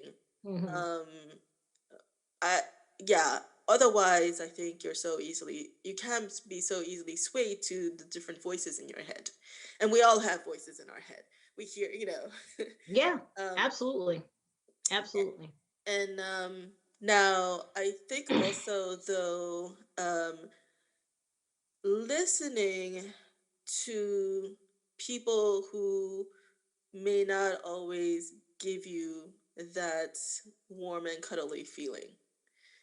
You know, people who might poke holes in your sort of narrative or your Yeah. thinking, Hmm. or people who, I mean, I'm not talking about people who are maliciously trying to malign you or trying to put you down. That's not what I'm talking about. I'm talking about who may bring a different perspective or actually tell you, hey, I think the way you're looking at that is wrong, or your logic there is flawed, you know or maybe you should stop doing that or thinking that or saying Yeah. that, you Yeah. know, that having around us people who have different perspectives, who can give us perspective, and shed a different light on things that we think we know or we're seeing or wondering about. I don't know that there's enough of that going on. I think there's a lot of sort of like um, people seeking confirmation and for confirmation's sake, Hmm. and that if someone happens to disagree with you, that it's not only the fact that you're disagreeing with me, is that you're wrong, or Yes. or Yes. not only are you wrong, but you're a bad person. You're a bad person. Yeah, you're unworthy of being in Yeah, this particular space. Yeah, absolutely. yeah. Absolutely. Like your I whole character is attacked. Like, my goodness, I know. yeah.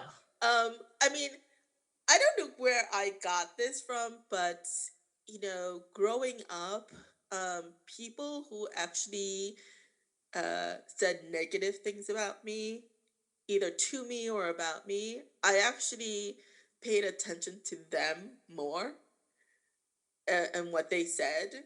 I Hmm. mean, not that I'm trying to cater to people, or you know, it didn't come from a place where I want everyone to like me, you know. But if somebody said something, disagreeable or bad or whatever, even if it did come from a malicious place, I wanted to know where that came from, like not only you know where that person's coming from, but what is it that I said or how I said or what it is it that I did that um, made that person react that way. Yeah. Do you think you're Yeah, still that way? I'm less that way. Remember our colleague Dottie? Oops, should I Yes. say that? Yes. Yeah, Dottie. Anyway, so I remember one of the things that she used to love saying, that she's 50 years old and she can say, well, what was it? I'm 50. I can say whatever I want, or I'm 50. How Oh did she say my it? gosh. I don't know, but let me tell you this. That's where I am right now. I'm I like, know. whatever. Yeah, that's kind Hey, of where I am. I think I was always a little bit like that, but after I got to a certain age, and I'm like, I don't give a shit anymore about gosh, what was people she say. 50 when we were all working together? She was, because Oh my gosh, we thought she was so much older than us. no, no. Well, she smoked like a chimney, so I think But that no, but it's fascinating because, like I'm working with folks now, we were and in I'm our 30s back assuming, then. yeah, and Yeah. I'm assuming yeah, I have found of late, I have to watch referencing some people I encounter in the professional space, not in this particular place I'm in now, but I would be talking to people about like, oh yeah, the kids. I'm like, oh wait, that's not appropriate. they're so much, they seem so young and they're not, but they are Yeah. compared to me. But yeah, I had to catch myself about that. Wow. I don't know. I think I always looked at people who are younger than me as a kid. It doesn't matter how They're old so I young. was. Oh my I could God. be in my 20s, and anybody who was 19 is a kid. Yeah. Yeah. But these 30-year-olds, they're like, they're so young and not young, right? Like if Yeah. I think about it from my 30-year-old self, I wasn't a kid, Oh my gosh. When but we were 30, though, I don't know. In my 30s, I felt like I owned the world. exactly. Yeah. That's what I'm saying. And Yeah. so now here we are a couple of decades later, and we encounter 30-year-olds who feel like they own the world. And I Yeah. have to remember, yeah, you do feel like that because you're Yeah. 30. It's just that I'm sitting here with 2 more decades under my belt thinking to myself, you don't know nothing. Yeah. you're Yeah. gonna you're gonna you're gonna evolve. You're gonna emerge into your better self and your better self and your better self from Uh, that. so this is sort of like digressing, but it's okay. So what decade of your life, like your teens, 20s, 30s, 40s, was your favorite?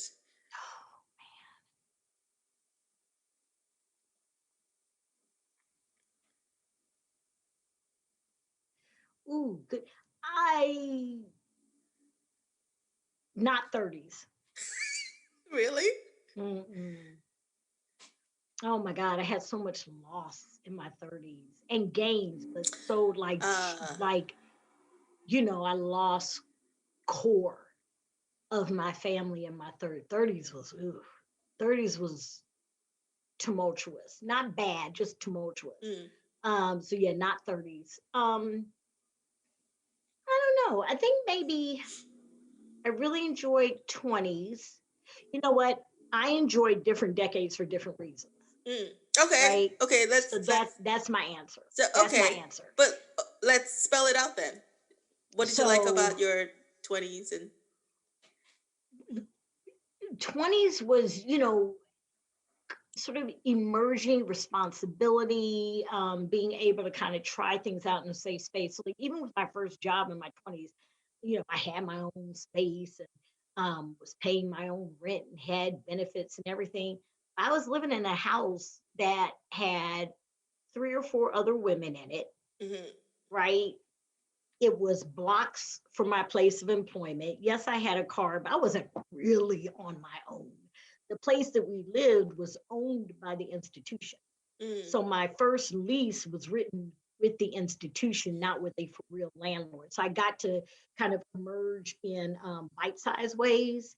So that I think the first lease I wrote on my own was 4 years after I graduated from college, even though I lived on my own or lived with roommates from as soon as I got out of college to that. So I was able to just try out new things in spaces where there was safety or kind of porous boundaries. So that's what I liked about my 20. Oh my God, I had like a Caesar here. It was like fantastic. It was fantastic. Just met really interesting people. I traveled. Yeah, because I think it was in my 20s actually. Yeah, it was in my 20s when I went overseas for the first time. It was just a really, yeah, met and married in my 20s. Yeah, so from 20 to 29, yeah, I went from graduating, traveling, job, everything, meeting the man I was going to marry. And then how was I got married? I think I got married in my 30s, but I met him in my 20s. So it was just this whole like, it was big. It was big. I got a second degree in my 20s. It was a lot. That was a you got lot. oh yeah, you got your second degree. Yeah. That was a lot Yeah. in 9 years. In the living of it, it didn't feel fast or anything. But No. yeah, Yeah. In our 20s, like I we met you. actually There you go. I mean, we I think in our 20s we're able to take on so much.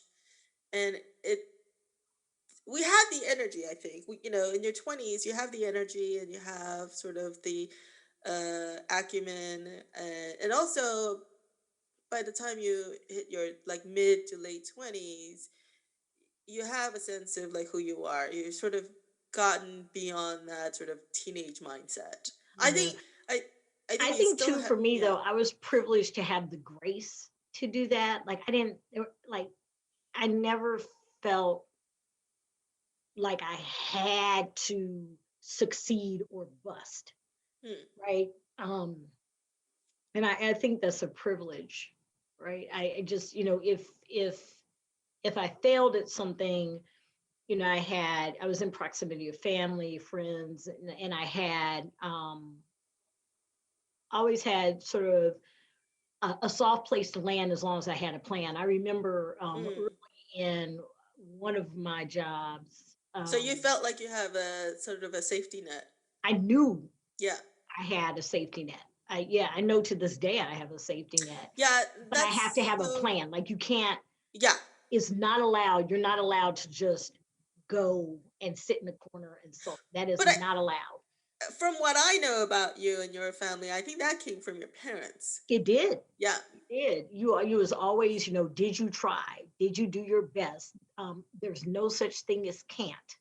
Yeah. Always. And it was literally, you can always come home, but you need to have a plan. And it's not in that order.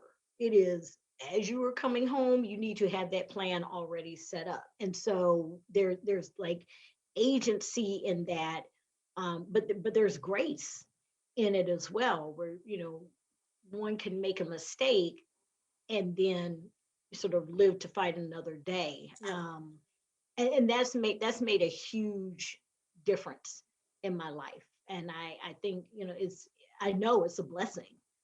And it's a privilege to have that. Yeah. In my case, well, my father passed away when I was 24.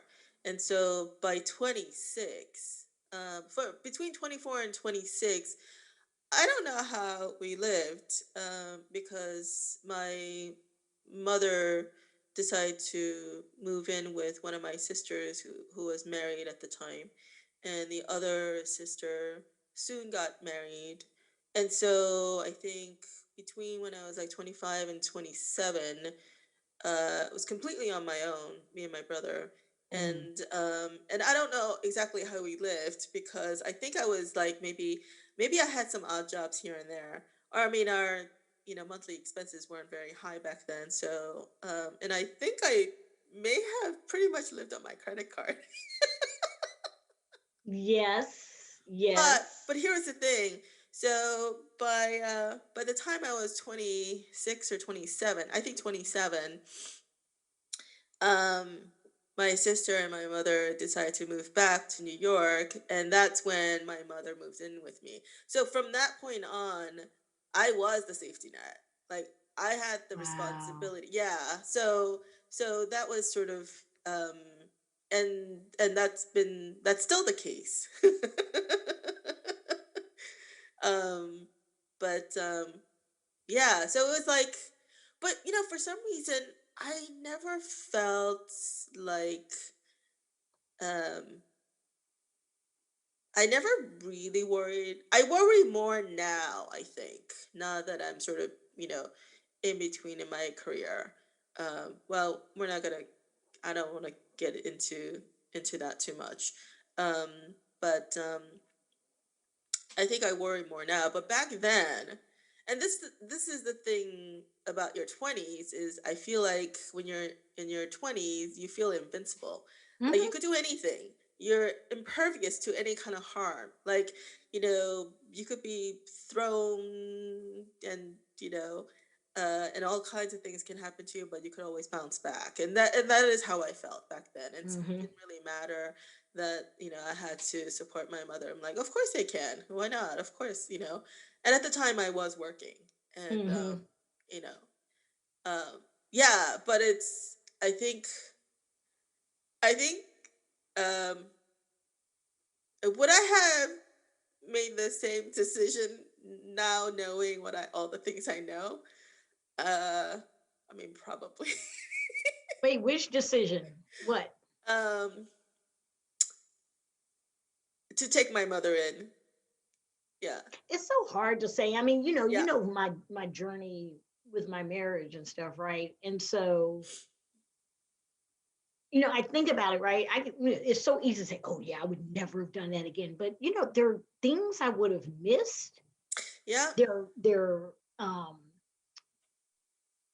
there are people who wouldn't have met each other. Like there's so many things. It's like, what's that movie? One of my favorite movies is A Wonderful Life, right? Yeah, yeah. Jimmy Stewart. That's real, right? It If you is. take a certain turn, there are things that don't manifest. So, and the thing Maybe is, not quite as dramatic as that. You know. not quite as Yeah, dramatic. in the movie, it literally is life and death. It is, but I'm all about Zuzu's petals. I'm all Yeah. about Zuzu's petals.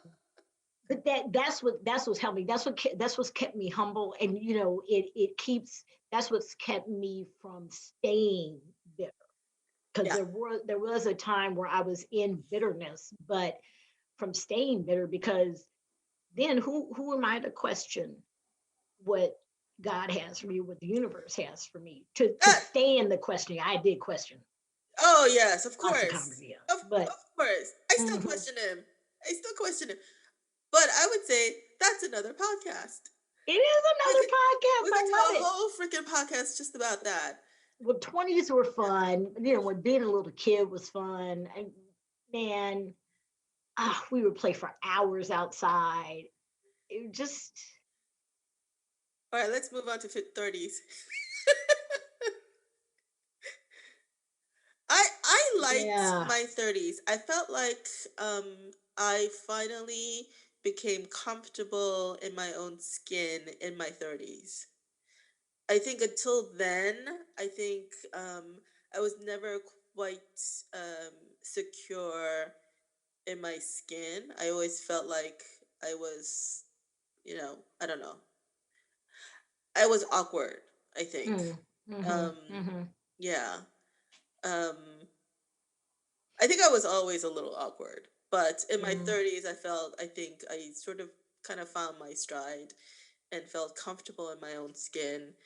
And it was okay to have something to say and actually say it, but it was also okay to not have an opinion about something and just listening to people. Like, I was comfortable just being mm-hmm, me. Yeah. mm-hmm. That's important. Yeah. Yeah, I hit my stride in my 40s. 30s was, I'm telling you, 30, it just threw me for a loop. It just threw Well, me for, and it was just constant. a Like lot I was knew, happening. yeah, it was a lot. And I think it's interesting what you say. I think in 30s, I hit my stride, but I may have been on the wrong road, Mm. right? So it didn't match my walk. Um, and then when in my Did you know that at 40s, the time, though? Did you know that at the time? I knew something was off, but I Mm. didn't know that. No, I did not know that. I just knew something was off, and I kept trying to literally fix what was off. And I think that caused more problems than not. Me trying to fix, um, cause more dissonance. Um, yeah. So I think that, but that's me reflecting now, what, 20 years later, Yeah. and having the privilege to be able to do that. I do remember in my 40s, I actually um, told a very good friend of mine one time, I think I'm going to try to walk in the pants God gave me. No, I said, I think I'm going to try to wear the pants God gave me. Because I spent a lot of time in my 30s continuing something that I think I started when I was probably in high school, of sort of diminishing myself in order to make, like you were talking about, in order to make people feel better. But it wasn't really to make people feel better. It was to make them feel okay with me, to make them, not to make them like me, but just to feel like I wasn't other, right? Or the outlier, or the person who gets all the different opportunities and stuff like that. I actually didn't say that. I said the opposite. I know I'm moving Yeah. off of your thing. Yeah, so it's not the Sorry. same. It's not the same. But there was a lot of diminishment of me, and I think that's part of the reason now. Like when I heard my bio read a couple of months ago, that I was surprised Mm. because I haven't owned any of that. I've just been kind of going along. I haven't owned that. I don't I don't brag about stuff. I don't, I don't, I Yeah. just kind of, kind of like, hey, look, I'm cool. I'm okay being in this space or that space or this space or that space. And okay, yeah, yeah, yeah. I went to Harvard, but it doesn't mean I don't get to, Name drop. yeah. But but I've had over my life people say to me, oh, you went to this, or oh, you're part of that, therefore you don't belong here, or you don't understand us, or something like that, which is hurtful and harmful, right? I don't want to be labeled and discounted automatically just because I joined something, or was part of something, or was born into a particular family, and before someone gets to know me they just automatically say, oh, well, you're one of those people. Yeah. Yeah. But also acknowledging that does happen, Yeah, and yeah. absolutely. So Oh yeah. yeah, I've been witness to that. I've been witness to that, which is so it's understandable. And in those spaces, I wouldn't get mad at the person. I understand where it's coming from. Yeah. I just wanted a chance to be, and to let the person get to know me or whatever my purpose was, and then determine whether or not that label fit or not. And so my reaction to a lot of that for a very long time was to just not speak on it. I would just kind of Mm. just not bring it up. And in my 40s, I was like, you know what, this is not helping me, because I keep doing this, and Mm. particular people would keep just dumping, dumping, dumping. And I realized, oh, you know what? That's not about me. That's about kind of them and where they are in this moment. Yeah. And I don't need to take responsibility for that. That's their journey. That's Yeah. their journey. But it took me till my 40s to get to that. Yeah. Hmm. I think my 40s that's when I became really self-reflective. I think I was to some extent always self-reflective. Um I have this sort of loner streak in me. I mean, I can be sociable, but I think there's a huge chunk of me where I'm perfectly fine being by myself, and I'm kind of a loner. And so when you are, though, you do kind of live in your own head and you think a lot, and my form of thinking a lot also was sort of self-reflection, and I think that's why I started writing, and then later on writing songs, because I think that's sort of like where it comes from. But in my 40s, I remember I became incredibly self-reflective, and and I remember. Do you remember? Should we say names? Yeah, whatever. Do you remember Andrew Camacho? He was in HR doing employee.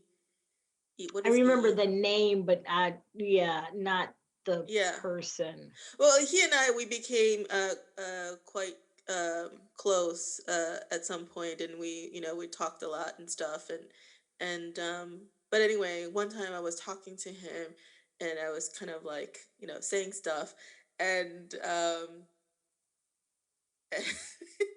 and at the end of that, he was like, "Oh my gosh, I thought a lot. You kind of like take it to a whole nother level." You do. You do. I did. I don't do it so much anymore, and I kind of miss that. Well, but didn't you say you're writing a book? I'm writing a book. No, Did you say that? You didn't say you're no, writing a book? no. Do you want to write a book? Do you feel like you want to write a book and then you're perhaps afraid to write it? No, I don't know that I ever had a book in me. I could have sworn you said you were writing a book. I was You said writing you're a working on book. your second album. Yes. You didn't say you wrote, you're going to have to I play don't back the you're going to have to play back the recording and see if you said it. I don't think so. I don't think Okay. there was ever a time when I was actually writing a book. There might No, have been. are you going to? I thought you said that that's one of the things that you're going to be doing. No? I don't know. I mean, what would I have? What would I? If I did say that, would like, what would I be writing about? Do you remember? Well, I know what it no, I just well, first of all, I thought you said it. Secondly, it wouldn't surprise me if you wrote a book because you're so self-reflective, right? And even in like the photographs you've taken recently and the ones you took in all your travels, between that and your songs, which essentially are poems or prose, you Yeah. have a book. Yeah, I guess actually when I was doing the 100 word stories, and I'm sorry that I stopped doing it. I should have kept it up, but at some point it kind of, I don't know, became a lot for some reason. And I felt like I was pressured. I was pressuring myself to like put out 100 word story like every day. When I couldn't do it every day, it became once a week and then once a month, and I'm like, fuck it. You're like, I'm done. And Ah, I kind of hope to pick it back up and continue doing it because I really enjoyed it when I was doing it, um but at the time I felt like I was pressured to come up with something to say every day and whatever. You know what it is? I felt like I felt I was pressuring myself to come up with some incredible insight every day, and it doesn't have to be. It could just be whatever, because it's yes. just an exercise. Yeah, I need to stop doing that. But anyway, so when I was doing the 100 word stories, and those of you who want to check it out on Instagram, hashtag JJKO100, you could, that's where all my 100 word stories are. Some of them are actually quite funny and quite good, if I do say so myself. I love it. uh, but one of my friends who kind of read it on a regular basis, he liked it so much that he said, that if he actually suggested that I collect all of that and put it out as a book, and I was like, oh, that's a good idea. So if I continue doing the 100 word stories, I think I might do that, do a compilation and put it out. How many do you have? I think right now I think I have 97. I don't quite have 100 even. How many? Oh, do you feel like you need to have 100 for 100 word stories? Oh, it's a nice number, It nice is round nice. It number. is nice. Yeah. Yeah. So all I have to do is write three more. Or you leave space in the book for people to write their three. Oh, that's interesting. Oh, And it's kind of fitting because you always you seem to thrive in the dialogue. So it's a way to kind of let the reader dialogue along with you based on what you've shared of yourself. oh, Oh yeah. my God, I love it. And then if they do their 100 word stories, then every once in a while you would have something where you created a space for people to share their 100 word story. I don't know, like on a podcast Oh, or, look at that. yeah, or, oh my God, Okay. that would be amazing. I'm so Okay. excited. So Robin's idea, I'm gonna run with that. So if you are so inclined to write 100 word story, um, tag JJKO100, and then I'll see it if you do that. Was Um, after reading your story. So you also want to know if people are going to submit their 100 word stories, what was one of your stories that inspired them? uh, I like it. yeah, okay. So yes, read my stories. Again, Instagram hashtag JJKO100. Read my stories, and if anyone of them inspires you in any particular way, write your own 100 word story and hashtag it JJKO100, and I will see it. And then do I include that in my book or consider it? Or what if I don't like it? Uh-oh.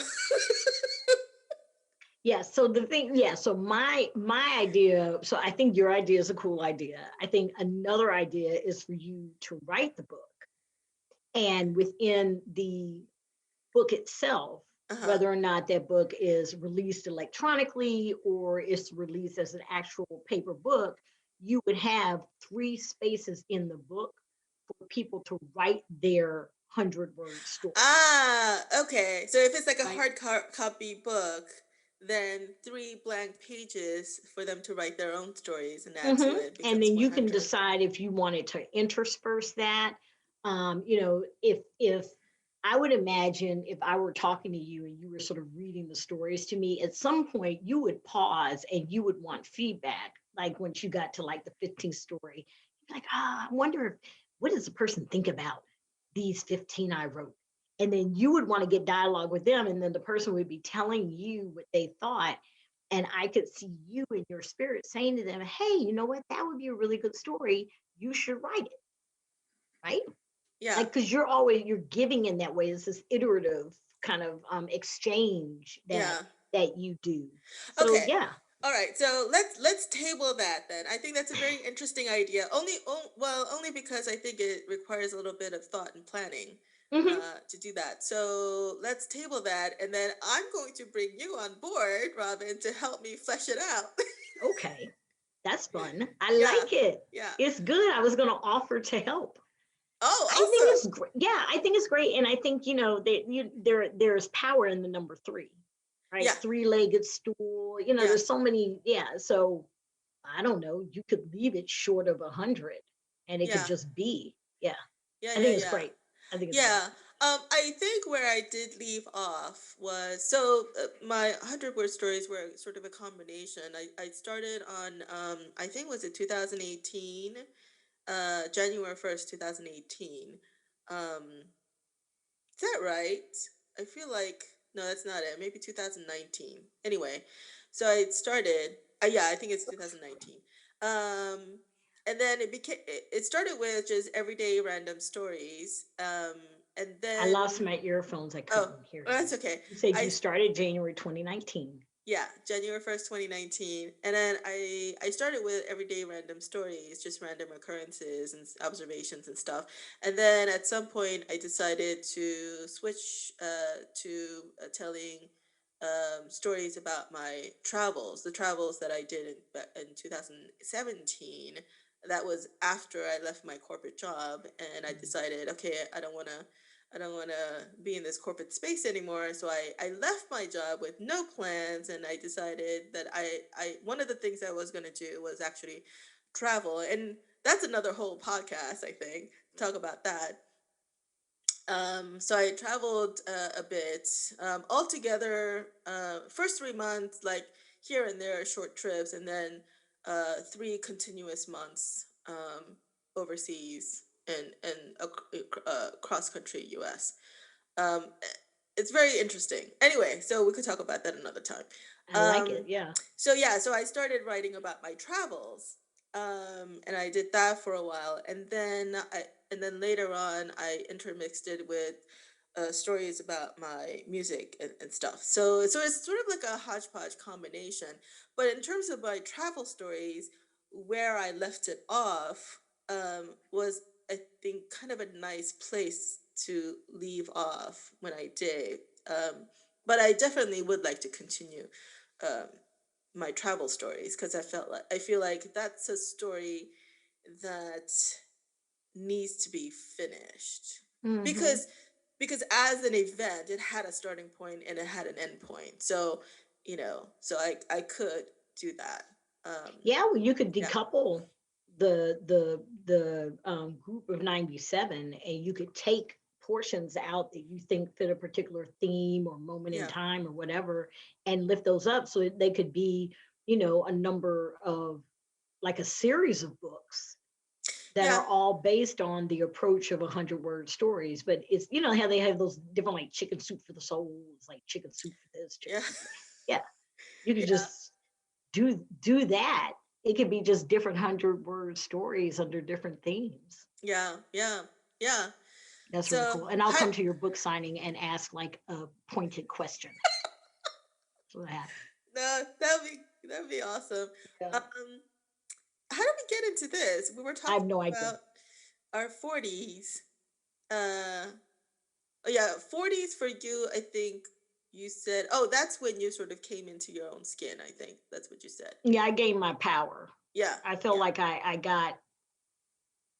I turned to face myself in my 40s. yeah, yeah. Yeah, yes, I think it was good. And it was sort of a decision point. I gifted myself the gift of a leather couch and went to those appointments with the therapist. It was, yes, very helpful, very helpful. Which I'd never done. So, and that was something that was recommended to me, and I tried it. And it helped. It helped. Um, and it helped me sort of realize some decisions I needed to make that I was afraid to make and wasn't really Hmm. present to. So yeah, Yeah. that was my 40s. My 40s, I feel like, was kind of a continuation of my 30s, but sort of, so 30s, stuff that happened in the 30s sort of laid the groundwork, and 40s is when I accomplished them, I feel like. So 30s and 40s, I feel like is one sort of continuation, but things that started in the 30s sort of came to fruition in the 40s. So 40s, I think for me was a very productive year. I Hmm. did a lot of stuff, and actually did stuff as opposed to just thinking about stuff, you know. Yes. But it was also a very contemplative year too.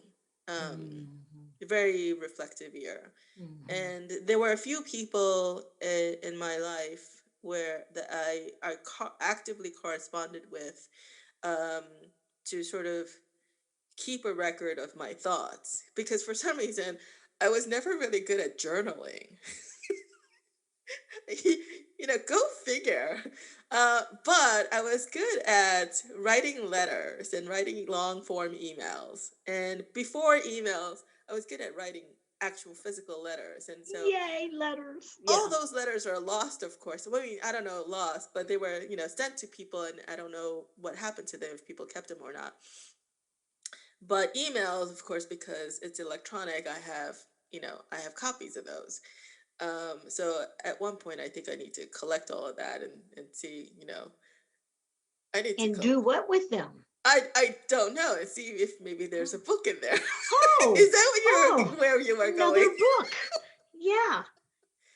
I It's honestly, you just so I think at some point you just said, like, not too long, you said you don't really write, but like you're constantly writing. I don't journal. Yeah, but a little earlier than this, I Yeah. think you said you don't really write or you don't know what to write or something like that. Yeah, I don't know what to write in terms of a book, like if I were to write a book. So now, but all these book ideas that you're telling me now, these are compilations of stuff. That it's not like, Yeah, they're books. yeah. You've written, yeah, a book is just the interweaving of thoughts into something, right? And Um, so it could be yeah, I guess. fiction or not. Yeah, you have people like very, very, very famous writers who produce books of short stories. Yeah. Um, you got people like Hemingway writing stuff where Oh one yeah. sentence runs 2 or 3 pages. Yeah. So Love Hemingway. yeah, Yeah. I do too. I do too. Yeah. I do too. So yeah, it's just you have the makings of something that could be produced into a book. Yeah. Absolutely. Well, maybe that's what I do in my 60s. Start compiling. Well, okay. I I I gotta. I feel Am like I I waiting that long to help you? I thought you said I'm helping you. I have to wait. Oh, right, right, right. No, I'm Yeah. sorry. Yeah, you're helping me. Yeah. Yeah. Okay. So that's what I Exactly. do in my 50s then. Okay. Yeah. Yeah. Yeah. I feel like I absolutely do in my 50s. Before my 50s is over, I absolutely do need to put out my second album. And or I publish mean, your book. uh, both. I guess Hmm. Hmm. Hmm. is what I have to do. But okay, how did this Well, and podcast how those. become like I don't know. I don't know. a But you list know of how homework for me? No, it's not homework. It's not homework. It's But emergent opportunities. no, I know, I'm kidding. I'm Yeah, because you yeah. don't have to be either or. Because if you do your album, what I'm privy to is like these people who are like musical artists and things like that, and then at some point they take their lyrics and they publish them along with like Yeah. pictures of liner, like what Lin Manuel Miranda did with Hamilton, right? So there's the musical, but then there's the book Yeah. that, and it had, oh my God, it's like so you, because it's, you know, one part of the book might be sort of like how they went through the workshopping of getting a song done, and another one is the actual lyrics, and another one is interspersed with all these pictures. And it's just really, if I were naming it, it would be called kind of Journey with Us, or Journey to a Musical, or something I- like that. Is that interesting? Would that be interesting? I guess, I think maybe because, yeah, I guess, I don't know. That's what your publisher's for. So your Yeah. publisher, your editor would figure out the spin. Yeah. Um, which, and you're a really, really interesting person. So there's so many Oh, thank different you. angles. Yeah, there are different I angles. don't know that I am, but You are there, and there are these different kind of angles that could be used. A I will say classmate of this. mine. I will Mhm. say this. I think I was much more interesting person in my 40s than in my 50s. My 50s, I'm actually back to like trying to find myself. That's where I am. I feel like I've come a full circle Mm, and trying to figure out what it is that I'm trying to do.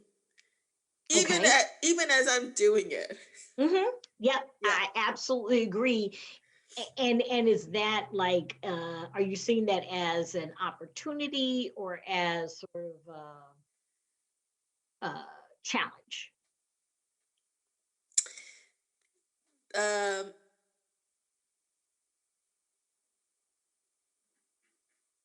Kind of neither. So What do you see it as? it's I think it's kind of a uh it's hard to put into words. It's kind of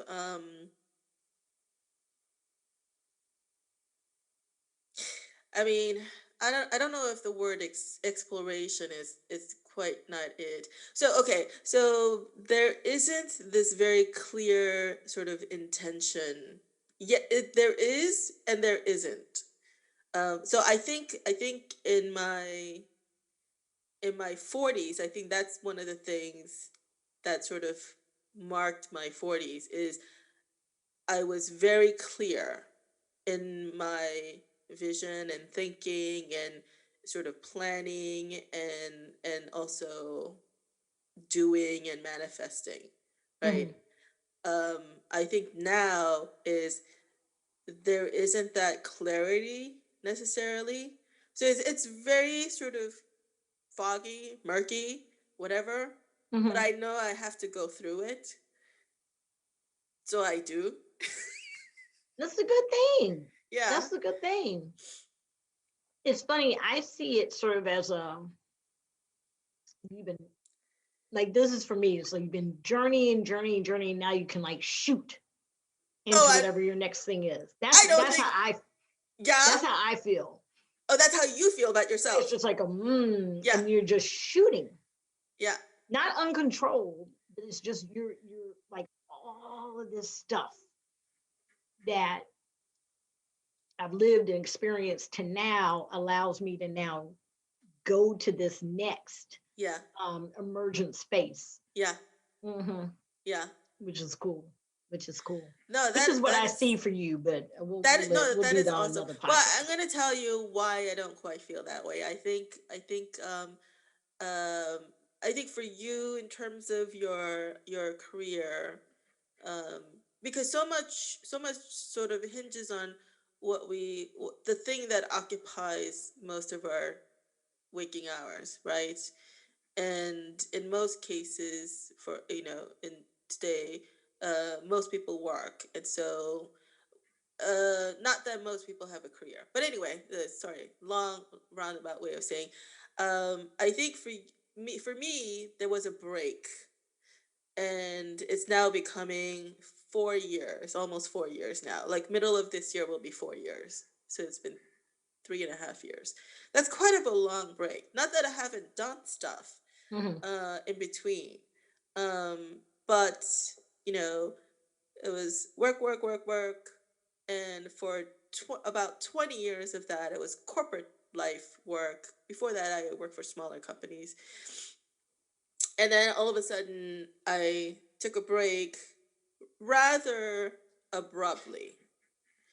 I earlier in the year in 2017, it was like February, maybe March or something. I just decided that okay, I'm gonna leave. And I'm gonna leave. Yeah, at the end of like at first it was like middle of June, Yeah. but it ended up being end of May. But I'm gonna leave, and I have no idea what I'm doing after that. But that's okay. I'll figure it out, right? And I think had I planned that break a little better and put more thought into it, or I don't know, that's a whole other conversation, I think. But anyway, but I think that break, I think, sort of uh, helped or contributed to the murkiness. I think had there been sort of a more cohesive transition, I think that things would be more clear, but it's not, because I Hmm. think I'm still sort of post corporate, but not necessarily clear what that next thing is. I'm still in that sort of transition period. I don't know if that makes sense. It I don't makes think I, sense. yeah, I don't think I'm quite there, have found what my next chapter is, Okay. to put Yeah. it in certain terms. Yeah. Yeah. Yeah. And yeah, and I think you'll probably get to the point where it will manifest for you, and or you'll realize that you are in your next chapter and you'll be okay with the next chapter. I mean, you gifted yourself something that a lot of us never are Yeah. courageous enough to exercise. Yeah, I have been working nonstop since college, Yeah. nonstop. Yeah. Not in a bad way, but I've not had a break to just travel or Yeah. whatever. And I think we're all called to what we're called to. It's funny because I see the different work that I've done, different spaces I've been in, not so much as a career, but as sort of a journey. And that I'm called to do the work of advocacy and access through this thing called education, on behalf of people who don't have full access to those opportunities. Um, Yeah. and Um, and it manifests, that walk manifest in a bunch of different spaces that I'm in, you know, that nicely, give a salary and some benefits. Um, let's actually talk about that, because oh, I think okay. that yeah, that really should be the you should be the focus point of this podcast. Why? It's your podcast. I like hearing I'm about the you host. You're too. the guest. Oh, okay. Okay. But no, no, no. But that is an interesting topic. I think I want to hear more about sort of like where that came from, why or how you decided to go into that space, and you know, and some of the issues surrounding access to education and things like that, and particularly, what does it mean for underserved communities, and so forth. So Yeah, there's a question in there somewhere. that's funny. Wait, so I haven't talked to you about that. My essay I wrote to get into college. I haven't talked to you about that. You probably did, but I don't remember. But you sort of retelling the story is not for my benefit; it's for the audience benefit Oh, who that's don't know funny. you. Okay, fine. Yeah. So And, so I think that I am solving a problem that I encountered when I was in second grade. That's what I think. Um, and I think that that has manifested in something called educational access and opportunity, and making sure that people have equitable access to the tools and resources they need to meet their promise, as gifted by the universe. When I was in second grade, I remember there was a boy, Florencio, who sat behind me because of our last names, right? Mine came first and then his. And he would, I guess, in my 7-year-old memory, he would often do stuff that got him in trouble, that resulted in his getting in trouble. I don't remember him as bad, but I remember him always getting in trouble. And when his family would hear about it, it was always negative, negative, negative on him.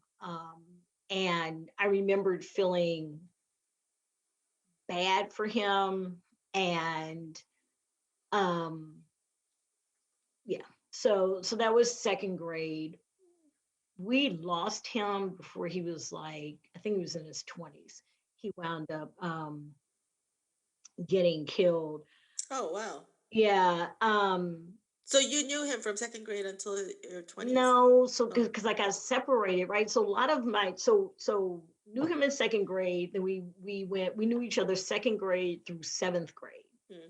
And in seventh grade, we were in a different school. He was one of the few people I knew, and he would kind of like look out for me and just help me kind of navigate uh, the new school space that we were in. And then when I went to eighth grade, I went to a school that you had to test to get into. So there I got separated, right? So I'm Mm. separated from some of the young people I grew up with. Others came to the high school as well, but I had been separated from them in sixth grade. So there's this kind of these breaks that are happening. And in high school, I got access to different opportunities to apply for different you know summer programs and things like that. And often it was because the information would wind up in my backpack, or I would be called to the office and we'd be given the information. And so when I would get home with it, there was no excuse not to fill it out. So I would fill out the paperwork, even though if I didn't want to go to a particular program. And the perception amongst my peers in school was that I thought I was better than them. But I would often like tell them about the program. I'm like, Mm. look, here's, go to Miss Such and Such and get the application. So again, this kind of needing to help others. I come from a family that is a family that is a family in a community was really about service, being neighborly, um, engaging with others. And the community that I grew up in had been segregated until about the 70s. And so all of the Black folks in the community basically knew each other. And if you didn't know each other, you knew each other's sort of last names. So whether you were living in the older community, which tended to have lower income people there, or you lived in the sort of community where the newer houses stuff were, you all knew each other. And Mm. so there was always an expectation that you give to others, you're respectful. Just because someone has less than you, you're not to look down on them or treat them any differently. And just because someone has more than you, you're not supposed to just automatically defer to them, right? So Right. there was a balance growing up. But yes, I think that's sort of what drove me, this wanting others to have access to what I either knew or what I had the opportunity for, and not necessarily being able to do that in a really robust manner. So that was the essay that I wrote to get into college. It was about educational access and opportunity. And it wasn't until my 40s that I remembered writing that essay. And that was after, at that point, I had been working from 1990 till that moment in spaces that gave people um, access to college or access to a program that got them into better schools, et cetera, et cetera. This so education in this country is the means through which people can attain their goals. It starts out even in, kindergarten, first grade, elementary schools, being able to access not only the ability to read, but the ability to be literate, to think critically, to be able to read a text and ask questions about that. And all of that feeds into better opportunities in high school. And it feeds into being able to exercise choices about what kind of thing you want to pursue after high school, whether or not that's a technical degree, or if it's going to the military, or if it's going to college. And what I have found in the years of working in the space of advocacy and policy is that quite often what happens is people think, oh, I went to school and I got a degree from high school, got my high school degree, so I should be ready to access any of these different choices I have, only to find out that the quality of their education may not have prepared them, or the types of classes they've taken might not give them what they need to be able to exercise a full interrogation of the choices they have. And that's the thing that bothers me. It's not, my drive isn't that every single person has to go to college. My drive is every single person needs to be able to have what they need to make big, bodacious choices about where they want to study or get a credential from, so that they can have the life that they dream of and they deserve. Hmm. And quite often it doesn't happen because they just don't know that, you know, this particular thing should have happened fifth grade to sixth grade, or that particular thing should happen senior year. And yeah, and it happens most often in underserved and minority communities, Mm. and it also happens in white communities as well. It just, ideally, the equity that exists would, it's not racial equity.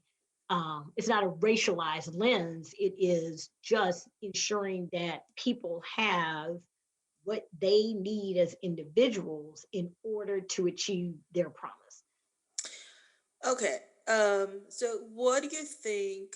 Well, you sort of did couch it as in this problem of non-access or disinformation, not disinformation, or lack of information, lack of choices, uh, happening more often in uh, communities, minority communities, poor communities. Um, and I think uh, it may be self explanatory that in communities where you have fewer resources, and that's why, um, maybe it is economical, and that's why uh, students may not be given the information or even the access to the different paths that they could take. Um, okay, that said, what, sorry, long preamble to a very simple Great. question. Yeah. What do you think the major barriers are for why kids, students may not be given or may not have access to all the opportunities that they should have? Low expectations. Low And expectations on the I part think of it's whom? low expectations often on the part of adults they encounter, in some respects. And that could Yeah. be, it could be fluid. So sometimes it's low expectations of family unit, Sometimes it's low expectations of teachers, low expectations of state leaders. All of which, much of which I think can be informed. It goes back to the earlier conversation we had. It is informed by fear and notions of scarcity and lack, right? So if everyone in this country went to college, Mm, are there enough seats, right? If everyone in college in this country went to college, how does that affect basic supply and demand laws and the mm, ways that you can charge people? And then if that impacts the way you can charge people, does it impact profits? So it's just, I think mm. those are some of the challenges, but a lot of what I see gets in the way is fear. It's Th- a lot of it is fear of those, losing a job, fear. yeah, but those challenges that you just named, they're logistical by and large. Who changes the logistics of it? Um, I guess the reason I pointed out is these are logistical challenges. That's probably the easiest thing to solve. That if there was a will behind it, right? If there was a desire, if there was that demand, or if there was that political will, or if there was that economic means to create those opportunities, then figuring out the logistics of it is sort of that's the easiest thing to do. But I It think, is the easiest thing, yeah, but a lot of time there isn't the will, there isn't the expectation. Like, do we expect that if I point that out, the person is going to say yes? Do I expect that if I point that out, you know, a kid's going to get retaliated against? I mean, I have been witness to scenarios like that where, children are having challenging experiences in their particular classroom. And rather than say anything about it, the families don't because of fear of retaliation, right? But what's happening to the young person is absolutely, you know, inappropriate, wait, absolutely inappropriate. fear of retaliation from where? The school setting. So it could vary from, the school itself, a particular district, um, a teacher. So are we um okay. So are we saying, what are we saying? Is sort of the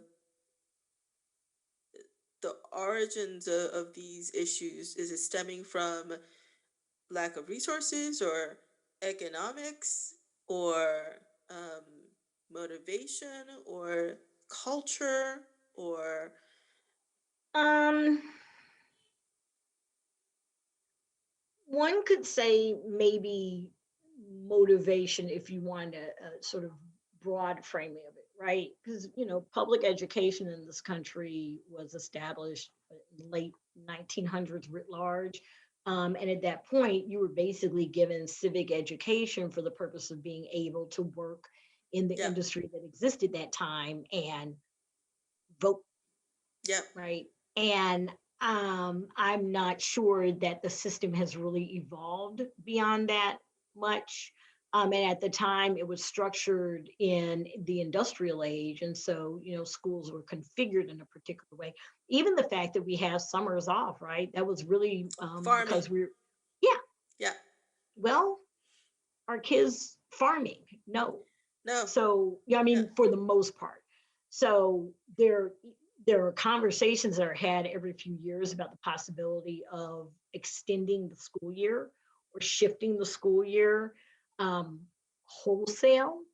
And Particularly in the lower grades, because you do have that whole, you come back in September and kids have forgotten everything during the summer. exactly, and Yeah, every single year is the discussion. I mean, every single year, summer learning loss, kids can't read, et cetera, et cetera. What are we getting from having that perpetual conversation? It just it boggles the mind. But again, the if the will is there to do that, it is not being acted upon in a meaningful and sustained way. And what often happens in that narrative is that the child is blamed and or the family is blamed.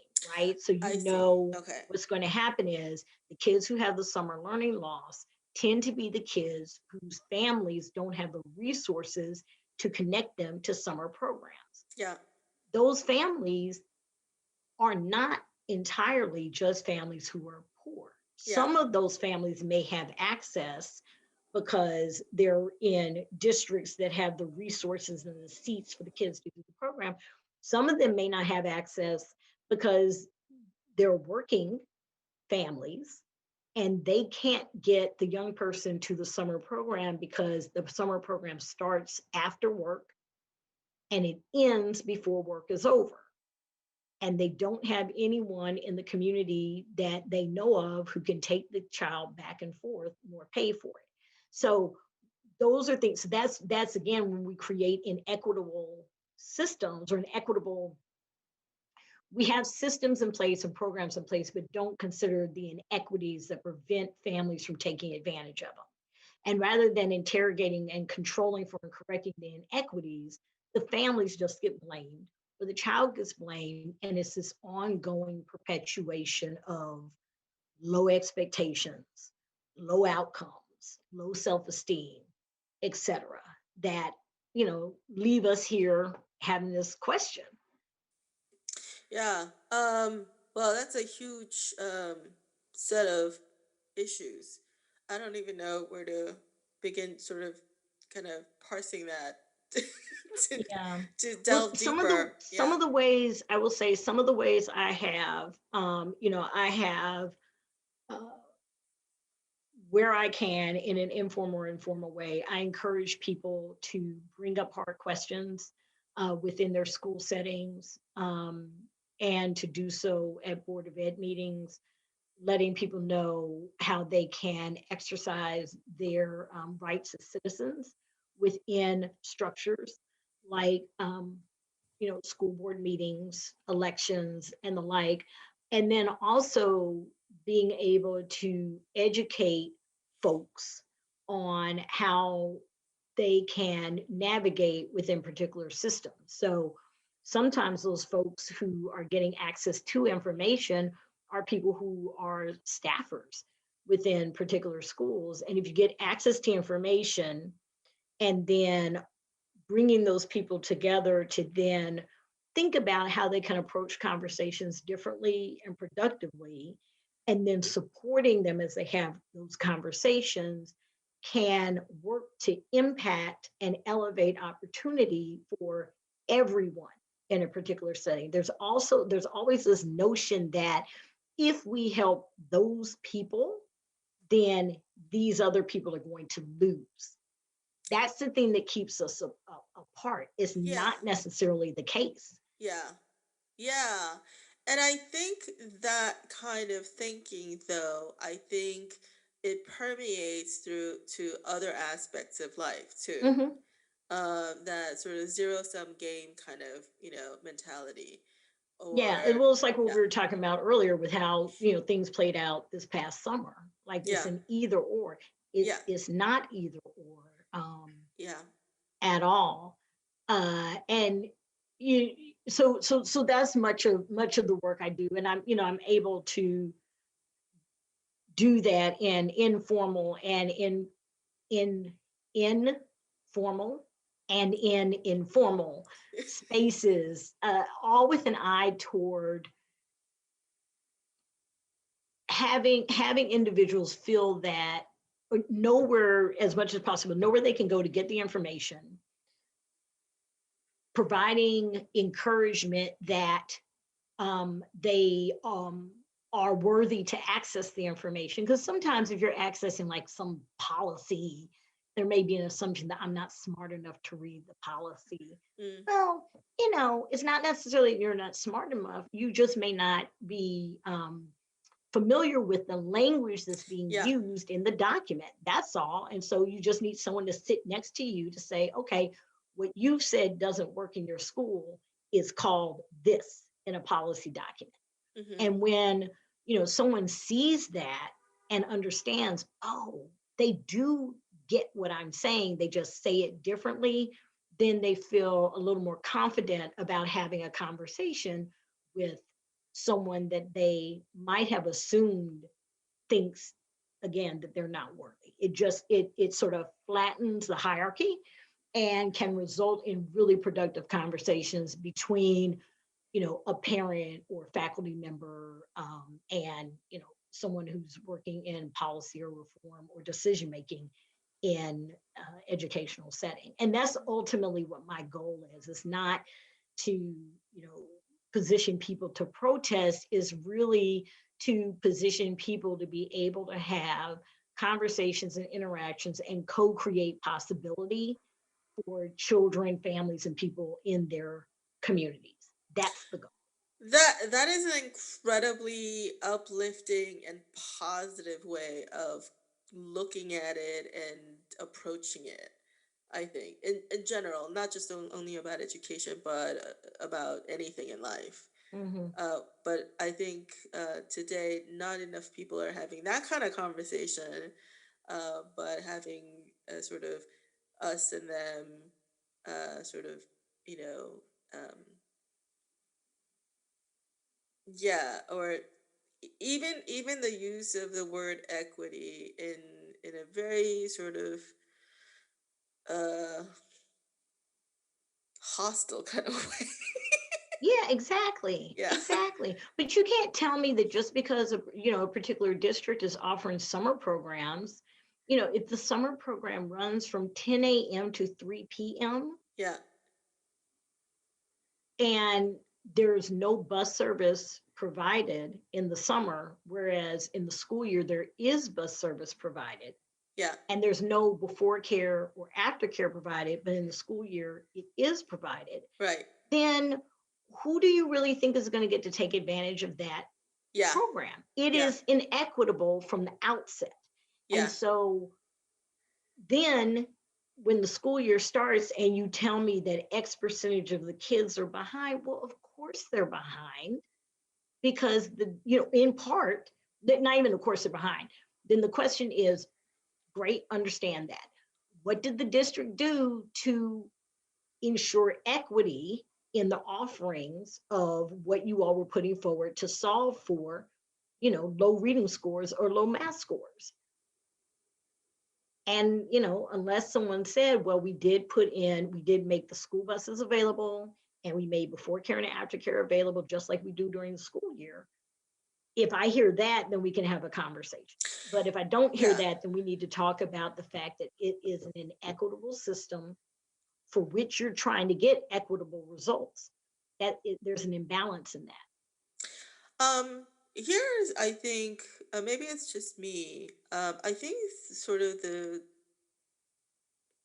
maybe it's the lexicon that has changed or the definition that has changed. But so it sounds to me the word equity sometimes I think is used differently and Yes. mean different things Yes. depending on who's saying them.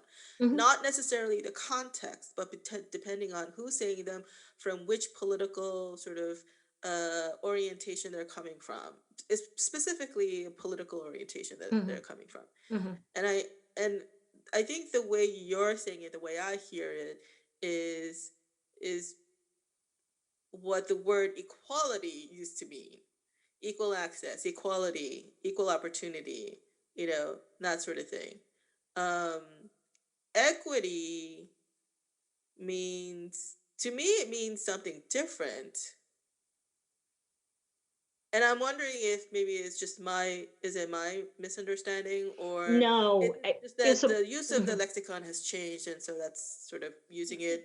Yeah, well, it's like what you said. So the word's been weaponized, right? And Yeah. the one thing, and so it's taken a long time. And I'm really just at the point that I'm at, which isn't a perfect point, because a new colleague of mine came on board after we had been using the term for a number of years and said, "Oh, have you all defined equity?" And we were like, "Yes, of course we have. It's this and this and this." And she said, "Okay, where is it written down, and is it understood by the people you're working with?" And no, we'd never written it down.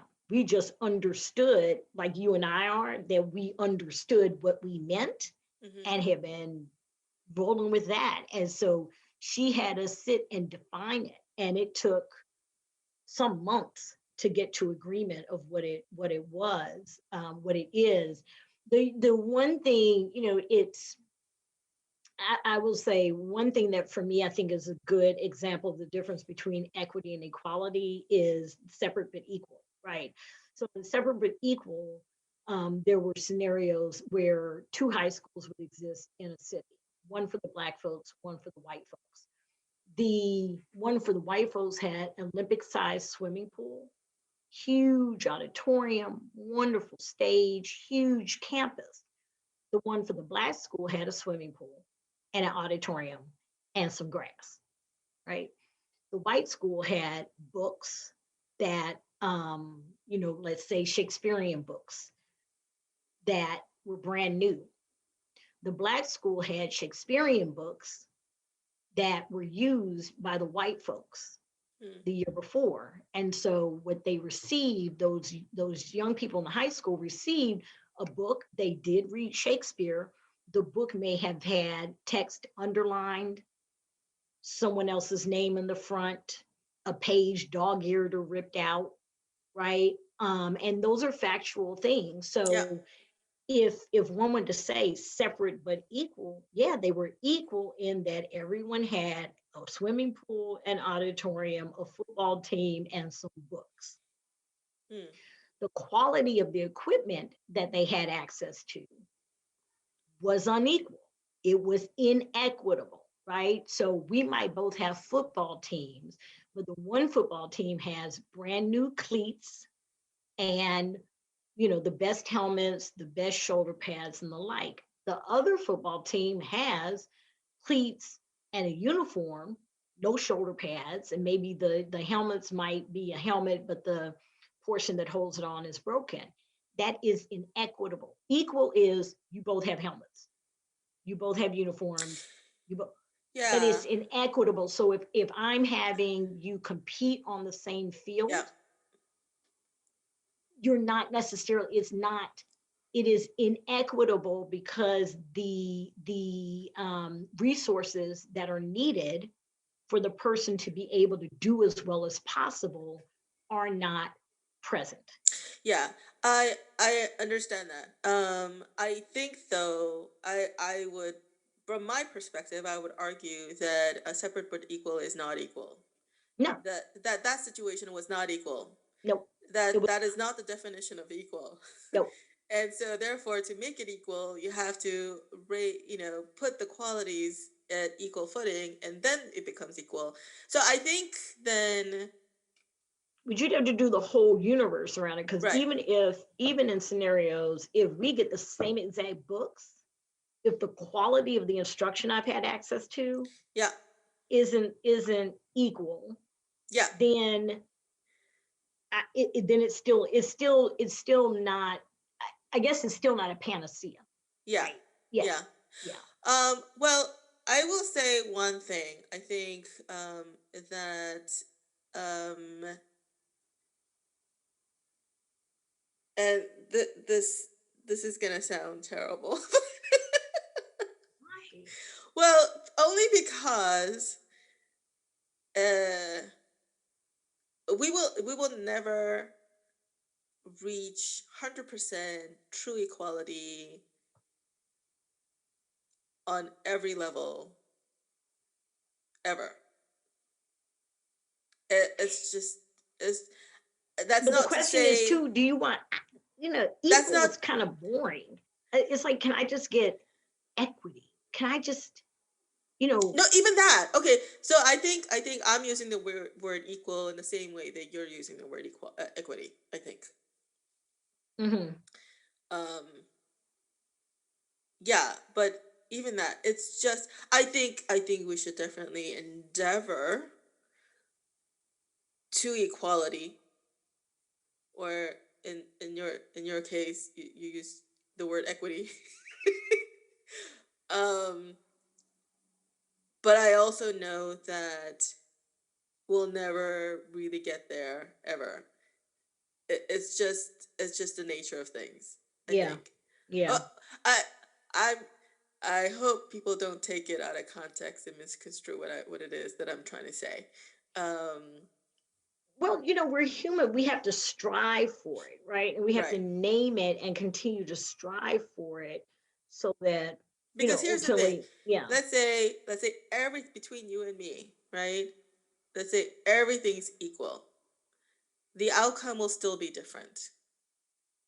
We've been given the same thing in Mm-hmm. terms of resources, in terms of opportunity, in terms of access, everything. Mm-hmm. Same level of quality as well.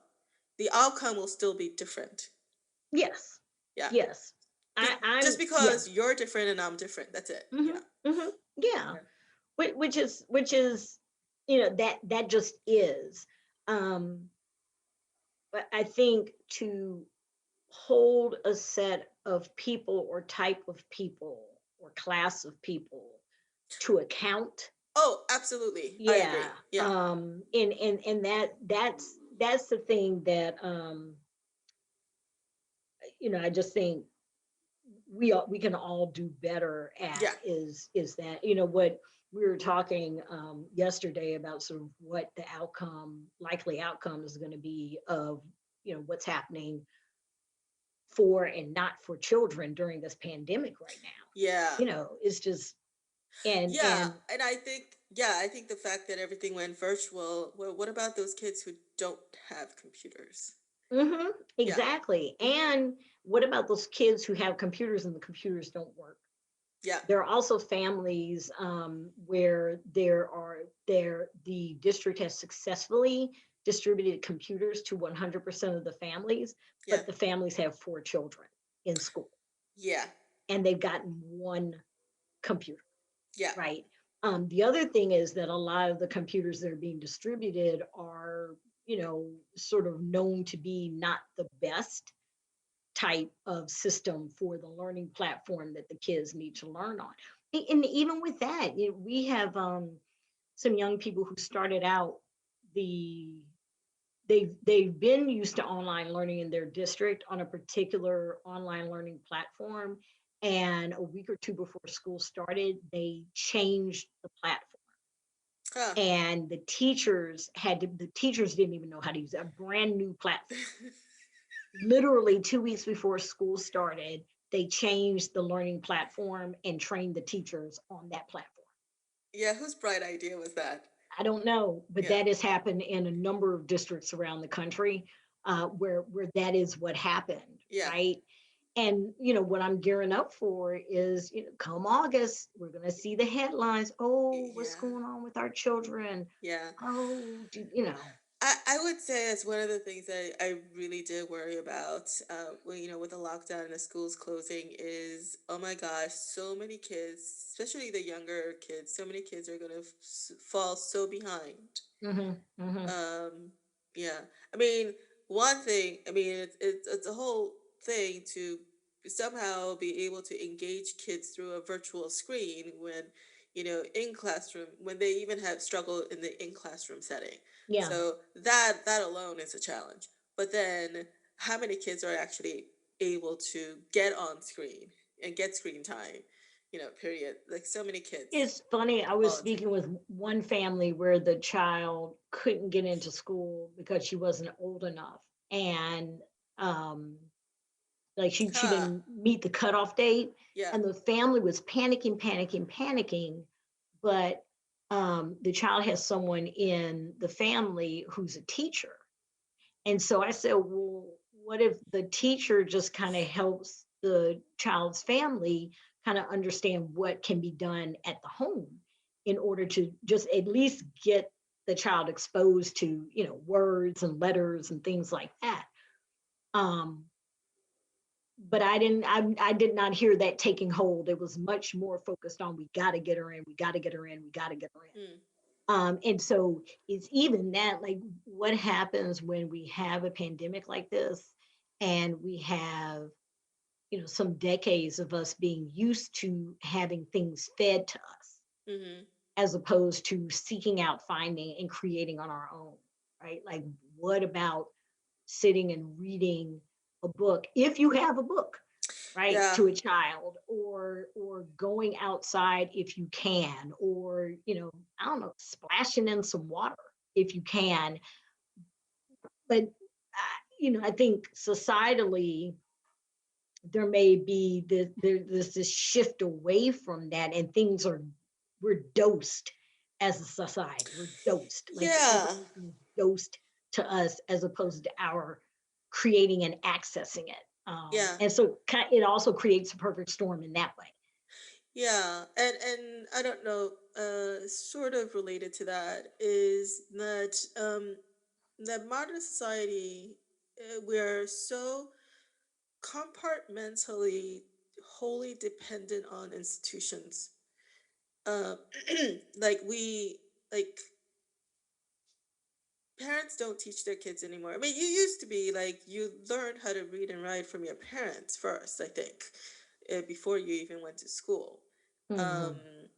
and well, and this is Or someone probably down the street, or someone down the right? street or Yeah. but this is Hmm. probably why fast pockets of society were illiterate because the parents didn't know how to read and write it, and that's why you needed the educational institution. But I think educational institutions became a lot more than simply teaching kids uh, how to read and write. That is correct. I mean, Yes. I'm not talking about just subject matters, but in terms of like how much uh, how much we as a society depend on educational institutions and that institution and that and different institutions for so many things that when things like the pandemic happens and these social fabrics sort of break down or become virtual, like we don't know how to do things anymore. Exactly. Yeah. Yeah. Yeah. Yeah. I mean, even even the notion of like cooking is funny. I remember some years ago, I needed to warm something up, and I remembered, oh, I can put it in a pot, and that can go on the stove, and I can warm it up, right? But it was a remembering, which isn't earth shattering. It was like, oh yeah, I can do that, or I can pop popcorn on a stove because I'm out of microwave popcorn. The kids have said they want popcorn. I have this bag, and just remembering, oh yeah, okay, I can pop this on the stove. I got to just things like that. But yeah, no, I think we've handed it over, and society has built itself around that, right? Hmm. So even we're not a society anymore where if children are home, we Right. have someone at home with them Yeah. because people are out working. Um, you know, Yeah. Yeah. so you can't, and so there's just a few folks who have the privilege of having everything in place so that this online learning thing works better, Hmm. not well necessarily, but better. You got to have a lot of different resources in place in order for it to be a more robust learning environment. And that was a part of the thing that was maddening um, in last year, was that the surveys were often about, do you have a laptop in your house? Tick Hmm. yes or tick no. And then if they ticked yes, that was the end of the conversation. Yeah. No Not one, even yeah. like, do you have a current version? Do you have, Well, how about you know, this? Do you have electricity? oh, oh, really? Wait, Yeah, because are there places? if I have a laptop and my family doesn't have work and doesn't have income, so I Ah, can't pay for electricity, I see, I see, I see. Yes, right? yes. So that was one. Yeah, and then there were scenarios where the particular community, so not the whole community, but pockets of the community were still, what's the word called? Hmm.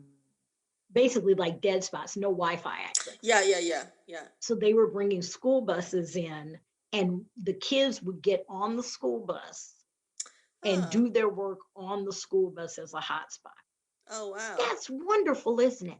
Yes, but Now, that how's the took. community doing with the school bus idling outside of the homes all day long, every day, with that exhaust coming out? Oh, right. Just wonder. There are certain communities where if a bus was idling outside all day, every day, a yellow school bus, they would be up in arms and protesting for, the toxic fumes, right? It wouldn't be happening in certain districts. So, yeah, that's It's the a kind of stuff. trade-off, right? Mhm. I think. I think yeah. And so earlier back when I said when it you have different groups of people, different needs and all that, but ultimately baseline things we want the same thing, and so uh we have to get to a point of compromise. But I think maybe a better word is trade off. I don't know if that's a better word, but It depends, probably depend, like the same word with equity. It depends on who you're using it with I and what guess so. meaning they attach to. You know, Yeah. the one thing with the whole equity thing was that we did realize, even after the exercise with our new colleague, that it was really important every time we were having that conversation with someone we hadn't been speaking with, to hear from them what their definition was, and to share what our definition was, and then come to understanding of it. But never to say you're wrong. It's just, here's sort of how we're looking at it, which is Yeah. really fighting against the historic inequities Yeah. that have existed in, particular communities in this country. Yeah. Right? You have to name it, and then control for it. Right? Going back to the earlier thing. Yeah. So yeah, Yeah. Yeah. yeah. Um yeah, so that's interesting. Well, so here's a question for you. So, uh, given all those problems, and I don't know at what level, the decision makers and policymakers are aware of these problems. And I mean,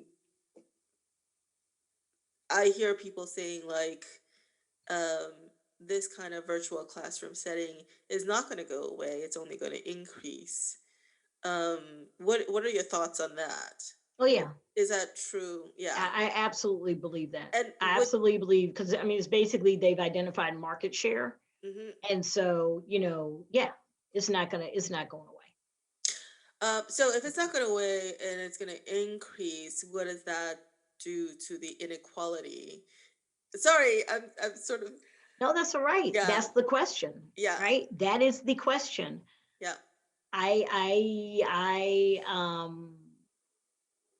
I don't know, because if even if one had online education in a physical setting, hmm, developmentally, for a child, it's not a that's not the if if if it exists without sort of these social, emotional, interactive, personalized experiences, social experiences to balance it out, then it will developmentally stunt children. mm, Right. yeah, So children need social interaction. They yeah, need visual cues. That's part of the way that beings learn, is through visual cues, yeah, dialogue, and things like that. So if one were to have this online setting, it has to be balanced with social, human, personal interaction, and spaces where the children can play and yeah. just be, and straight, and children all the way, through the whole spectrum. So there has to be done with an eye toward asset-based youth development and human development behavioral um, approaches. Or So revert back to the times when we were sort of uh, you know let loose in the wild, and we just go to the nearby stream and fish and whatever. yeah, I mean, because you learn 1,000 things through that, right? You learn 1,000 things. I and mean, your yeah. playmates are basically your siblings. Well, Hmm. and if you're an only child, well, that kind of sucks for you, but Unless you play with people in the neighborhood, right? So you play, it's yeah. but it's yeah, I think so. I think if it's done in an imbalanced way, it will be wholly destructive for the society to have online learning Yeah. in a non-human, with in an imbalance. It'll be destructive. And I think that that's the thing, isn't it? So if you leave it entirely up to individual family units, then the disparity is going to be quite wide and varied in terms of how a child develops. Well, Um, here's a secret though. There are a number of schools in this country where families are paying thousands of dollars to send them there, where the kids are going to school. Oh, Yes, oh, they're interesting. Right. physically going to school. They have the option, if they want, Yeah. of Yeah. doing, a hybrid learning Yeah. or going in every day Yeah. or being home. But yeah, they are going to school, Yeah. Yeah. right? And so the narrative is kids online learning, learning loss. There are going to be sets of children here who, not Yes. surprisingly, are Yes. going to emerge relatively whole Yeah. and relatively on pace academically. Yeah. And then, the again, the thing that is psychically dissonant is they'll be held up as having succeeded. Yeah. Well, yeah, But but they got to that's, go to school. yeah, that's a small minority. So here's the sort of the flip. It's a small minority. However, the narrative is a very broad, loud narrative. And if Uh, one were to test those kids, so if we yeah. reinstate state tests and state assessments for academic progress, then you would see a disparity between how they test and how the others test. Or Yes. if you wind up reinstating in a more robust manner the SAT and the ACT, Yeah. and then you disaggregate the scores, no one's going to say if the scores of certain sets of folks are higher, no one's going to put that in context. Yeah. And that's all. Just put it in context, because when you don't put it in context, again, it creates an inequitable conversation. And it's an inequitable results. Yeah. Yeah, Yeah. it's just, I'm telling you, I mean, it's Oh, it's this it's is a gonna be a fascinating thing. whole, uh, yeah, mess. Hmm. Yeah, we're Yeah. creating such a mess. Yeah. So the trick Yeah. is to listen for the truth and listen for the light and figure out how to navigate within that. But yes, if everyone buys into the, oh, the poor kids failed, what are we going to do about the poor kids? And then all we're going to do is have conversations over conversations to study and interrogate and do national convenings around the kids who failed while the kids are still failing. That's going to be tragic, right? So that's Yeah. where it gets a problem, because if they fail, okay, it was unprecedented situation. No one knew what to do. Yes, we're going to have some learning loss. The choice point is, are we going to spend time talking about it, studying it, having national symposiums, period? Or are we going to dive in and try to help the children get back on track? Right? Both of those things can happen. But if most of our energy is on blaming and naming and shaming, then we're adding additional harm to the children. And that will be our choice. But the Yeah. pandemic's not our choice. That will be our choice. We're going to choose to name, shame, and blame rather than help the children.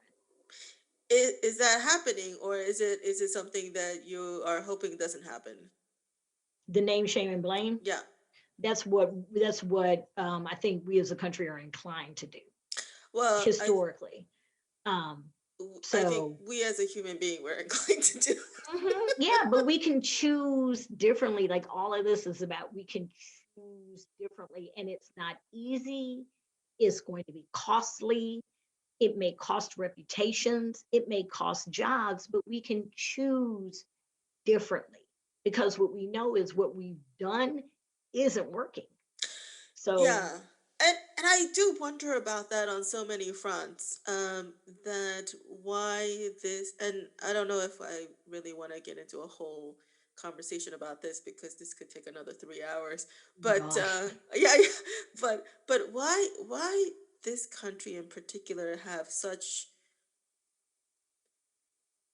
weak or confused or conflicting political will, ineffective political will, essentially. The outcome is it's across everything or just for education? uh across lots of things. I wouldn't say everything. I across think, I lots of don't think we've things. interrogated the notion of what all really means, right? We have public education for everyone, right? And so the narrative is if you get a really good public education, everyone can um, go to college. And that's the systems aren't set up for that. That's not true.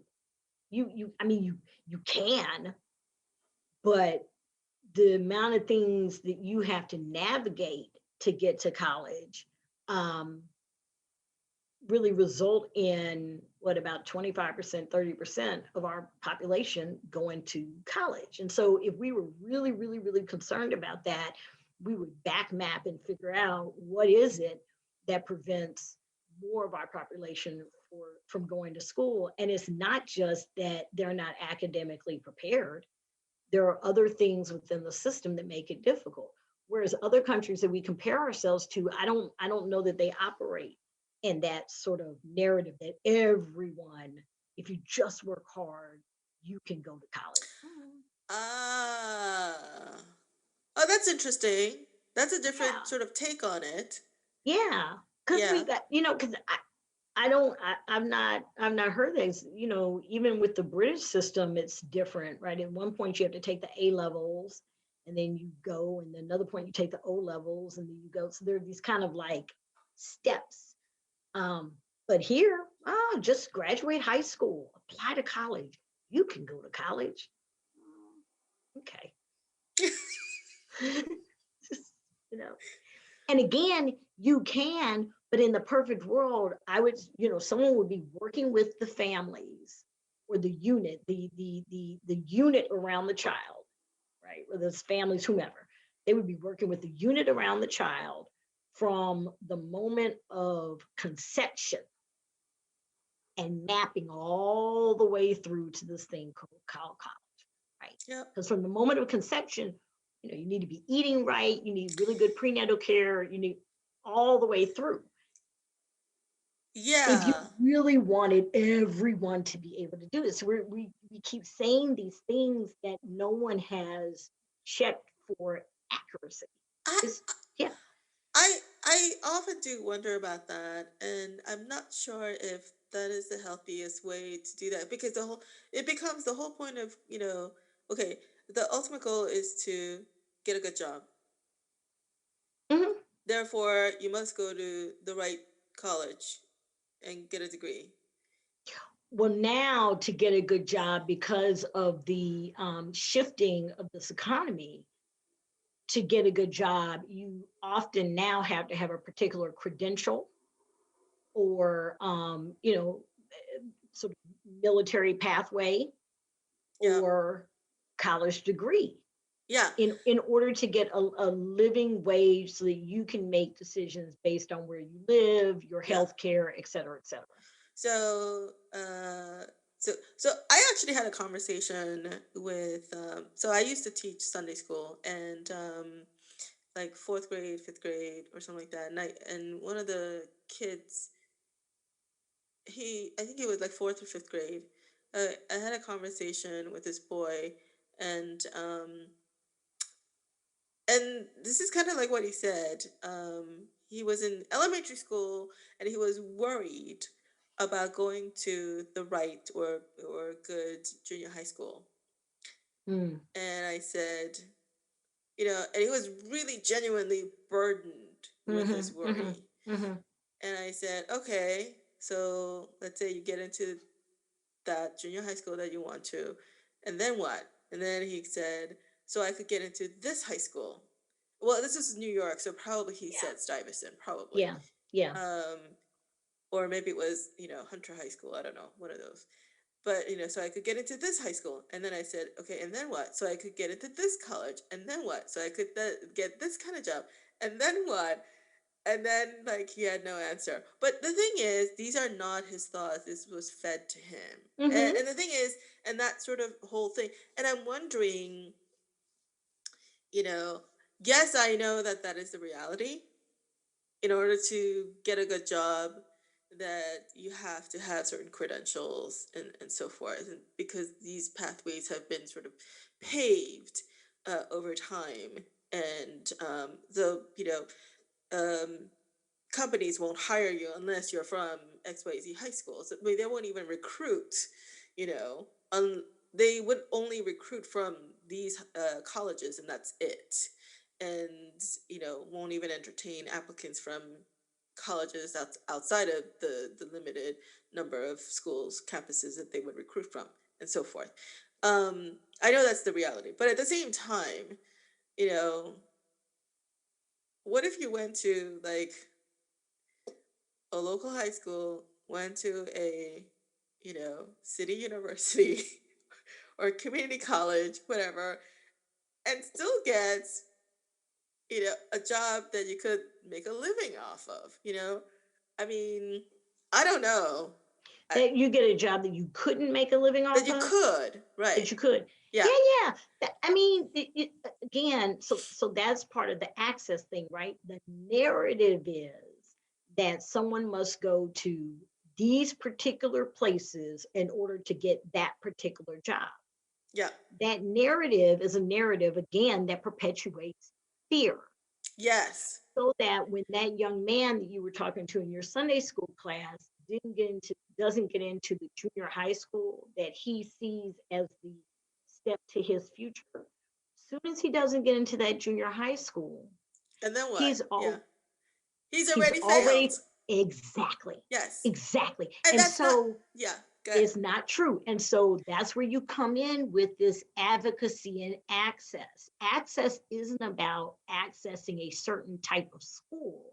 Access is about having an informed mindset, pathway, resources, strategies, and ability to navigate, or someone to help you navigate, so that if you are in the room where it happens, you know how to move within that room. Yeah, That's what that is. But yeah. yeah, I mean, there are people all the time That's a who, very, very healthy way of looking at it. I it love is it. Yeah. absolutely true. So there's a man I talk about a lot of time who I encountered on one of my commutes, and his daughter was with him, and he was selling some stuff to folks. It was like candy or something like that. And his daughter was with him, and I said to him, I said, you know, because someone was chiding him for having his daughter with him after school. And so I started chatting with her, and then I told him, I said, "Oh, I think she had a book." I was like, "Would you like to read?" And she said, "Yes."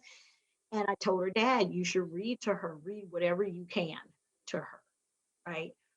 Um, and when you read to her, ask her questions about it. What did she think? Mm, What does she think is going to happen next?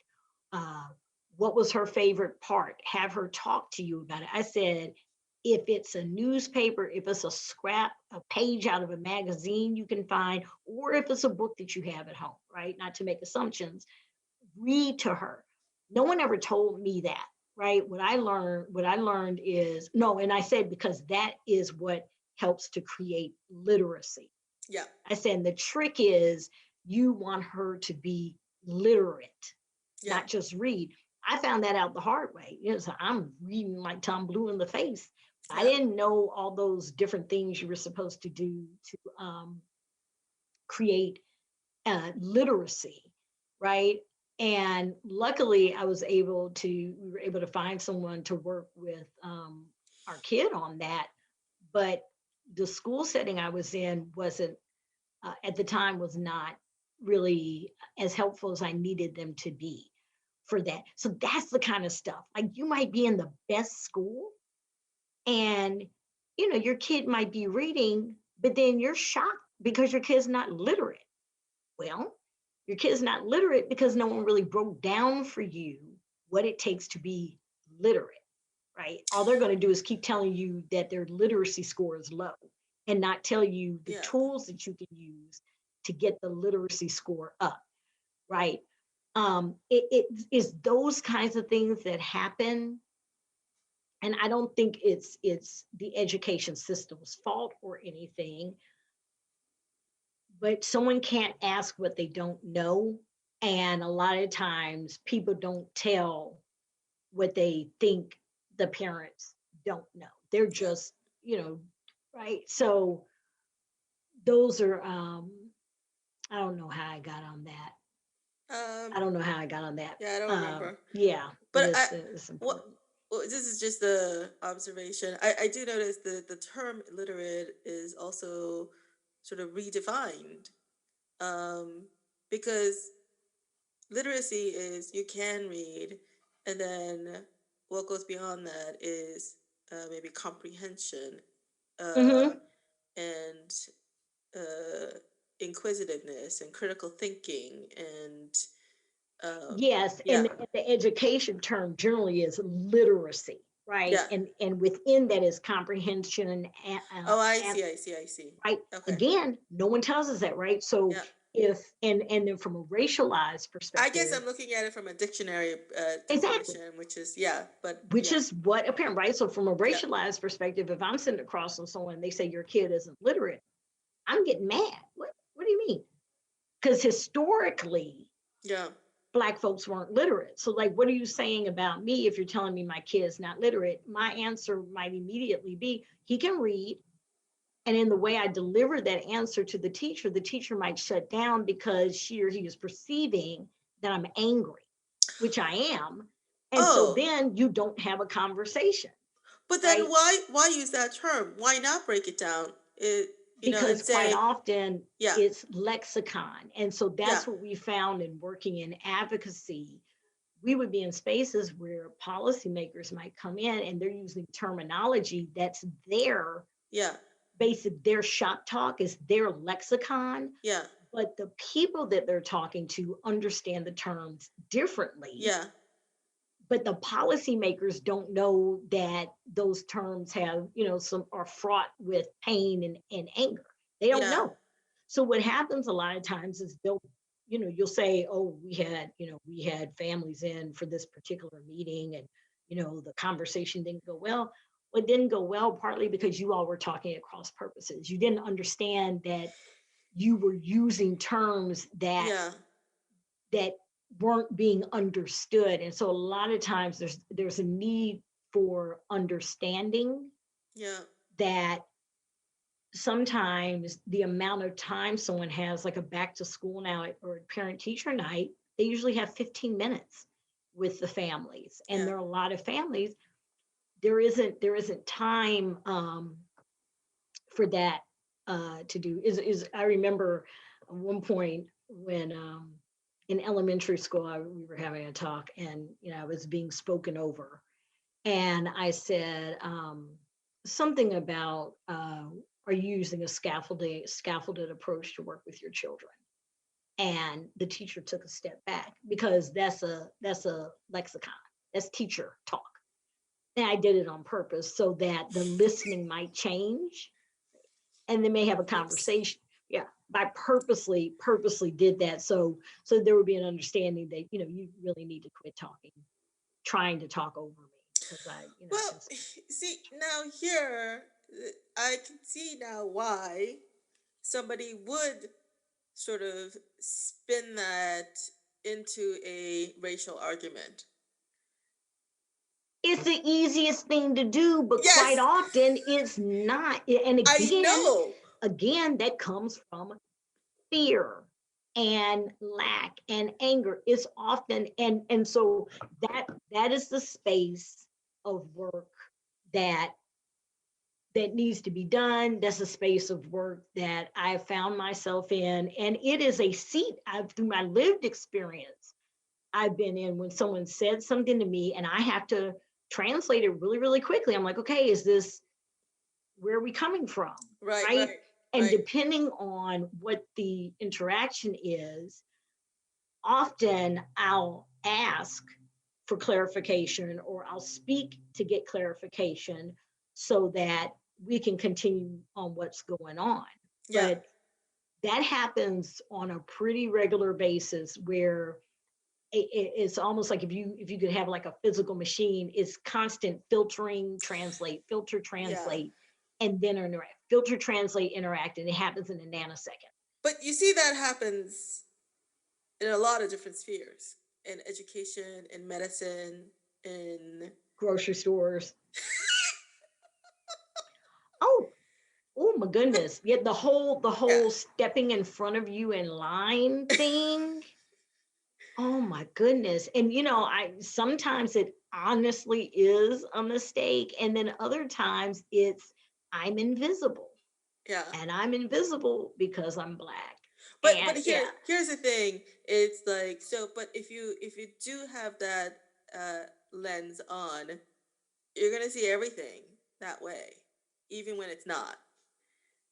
and that's what I'm saying. That's when the translate Right. thing happens. So I have it when it happens, the thing I could go to is you're being racist.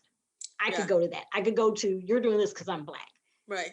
What I know is one, what I know is it's not necessarily the case. Two, that's exhausting, right? And Yeah. I just don't want to live my every single day having everything that happens to me be because I'm black. That's exhausting. And I Yeah. don't want to exhaust myself. I have work to do. Yeah. So yeah, it That. doesn't do me any good Yeah. to see everything from a racialized, um, uh, victimized manner. It Yeah. it doesn't. There's just no. I don't think it serves you, and I think that narrative doesn't serve you. It It doesn't doesn't serve serve me. Now anyone. it may serve somebody else. Uh, I don't know. It does well, not serve me. it may serve somebody else. The people who sort of purport this and propagate this, it serves them, but not to the means that they want. I don't I'm know. But sorry, so, not to the end. The means does not serve the ends but that I they don't want. know that. I don't know that, JJ. What I Yeah. do know, because see, just like I Or at least the ends they say they want. Maybe what they really want is not what they're saying. I'd have to talk to them. I don't. Well, yes. Yeah, that's the thing. But what I know for me is I have tried a number of different approaches, and this approach is what works for me. Because the other thing is in the work that I do, working primarily on behalf of underserved and Black and Brown communities, primarily. I'm also very, very clear that we're not this monolith, like Yeah. something I cannot work in that space separate and apart from human beings. And so I need to be able to work with everyone. And I also have been privy to be in spaces where my assumptions have been checked. I cannot make assumptions about Yeah. anyone Yeah. based on what I see. Yeah, you're right. Um, yeah, and I don't want to, because that's to for me that's to live in a very limited way. Mhm. And it doesn't make me better as an individual, and it compromises again, I think, the work that I've been assigned to do, Yeah. by my creator. um, you know that's not it. It's funny, I said to someone one time, is it really my role to go around and stamp everyone as racist? Is that my job? I Some you know people I think don't. so. Yeah, but I don't think it's my job, because again, in my mind, I'm getting ahead of God. That's Yeah. not my job. Yeah. Now what I can, because the other thing is, what happens is people get labeled and then there's no dialogue, right? Now, if Yes. I'm going to say what you did was, um, struck was racist, then, like, let's talk about this. But as soon as I've called you racist, I'm doing name calling, Right. and no one likes to be called a name, and so we're not going to have a dialogue, Right. right? Instead So of saying, instead of accusing someone, even if you think they're being racist, instead of saying, "Hey, that's racist," you could turn that question around very easily to promote that dialogue and say, "Hey, why did you say that, or why did you do that?" That's it. yeah, It's yeah, that simple a question. exactly. They will let them explain themselves. Yeah. Why did you do it? And then, at some point you can say, as a black woman, when you did that, it made me feel like you were doing it because of the way I look. Right. right? But And then here, we can talk about that, but I can't yeah. necessarily, you know.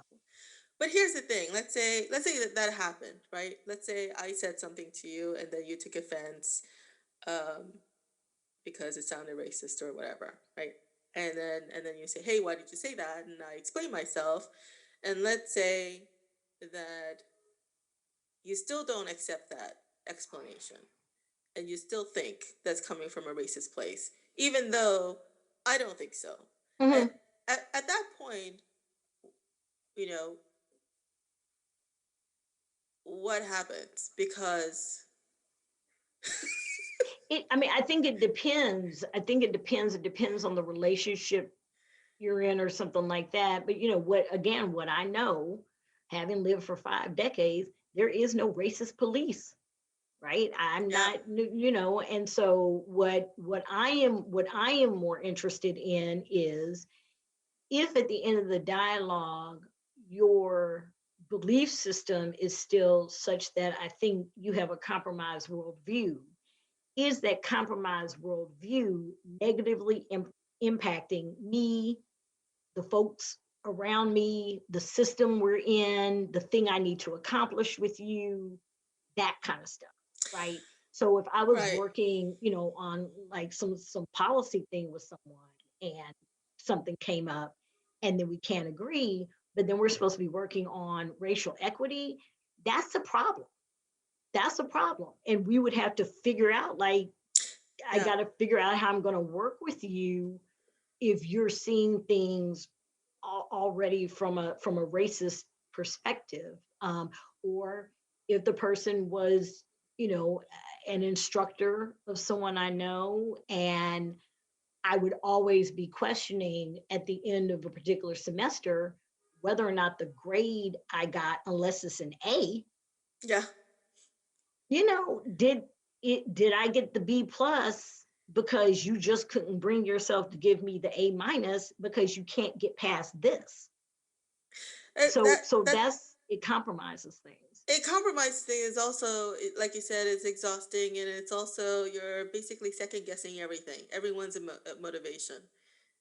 Yeah, but you can also have positionality, right? So if I Yeah, knew that I had someone who was like that as a professor, then you can, you know, positionality, right? One could, first of all, you make sure anything that is extra credit, you do it. If the person says come to office hours, you show up. And then if I was talking to this grown woman who's going through this right now in a PhD program, it's crazy. And she was saying that, you know, the professor was saying like straight up like racist. Like bad. And she and like singling her out in class yeah. and saying, well, you know, your people think this about such and such in the Wow. class, and like to the point that white people were defending her, Wow. right? And telling the professor that she was wrong. Yeah. And so one of the things, you know, I finally, this is a woman I just met, one of the things I told her, I said, well, number one, you got to quit trying to correct her in front of everyone because she's keeping you on the defensive constantly. Secondly, have you perhaps reported her to anyone? Mm. And she said, no. Well, okay. So if the woman knows every single time you come to class that you're going to be able to be sort of the punching bag, if you will, and that you're not going to do it, and that you're going to continue to interact with them, just again from a human behavior perspective, why should she treat you differently Mm. if you're going to interact with her every single time that happens? Yeah. No repercussion. It could be that the woman enjoys having this kind of banter in the Maybe. class. Yeah. So, but it was fascinating, and it was hard for me because you know the first time I was called out my name, I was 6 years old. 6 years old. So, you know, It unfortunately, can I've be had, terrifying. I remember the first time I was called out. Well, actually, I don't remember specific incidents, but being called out. Depending on the situation, it can be terrifying. I yeah, don't I know. don't remember being terrified. I remember being offended because I knew it was bad. Oh, It was a bad okay. name. And so I called the boy a bad name that we would call white people at that time. And Oh, you mean that kind of calling out. Sorry, sorry. oh yeah, yeah, yeah.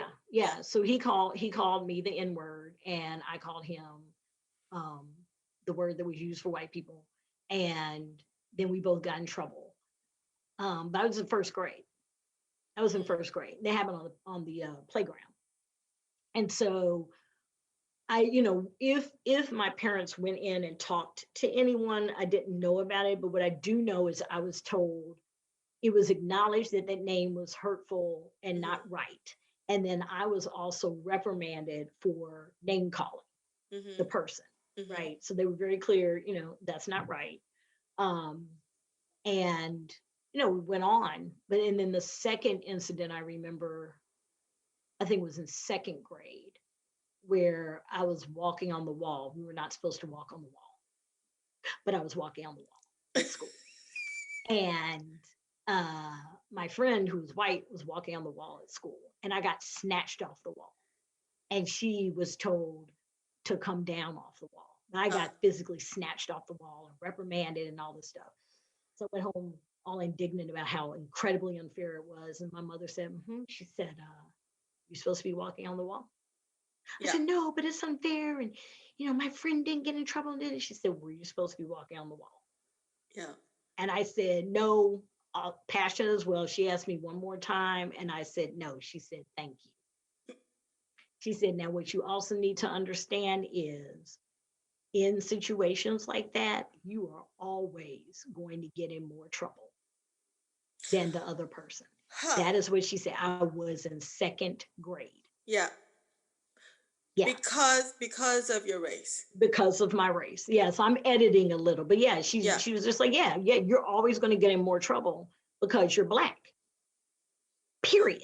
And there was no discuss. It was just a statement. And I was in second grade. Yeah. Hmm. Well, now here's the thing, and so we're sort of. Oh, I think we've been talking quite a while. We've been We talking. have Oh, been. yeah. So I think at some point we need to end, but I would like to continue this conversation at a later time Hmm. because I think this is important. Um, it, so what your mother said, I want to pick up there, Okay. and because I don't want to. Actually, I don't want to ask the question now because then it will continue for another 2 hours.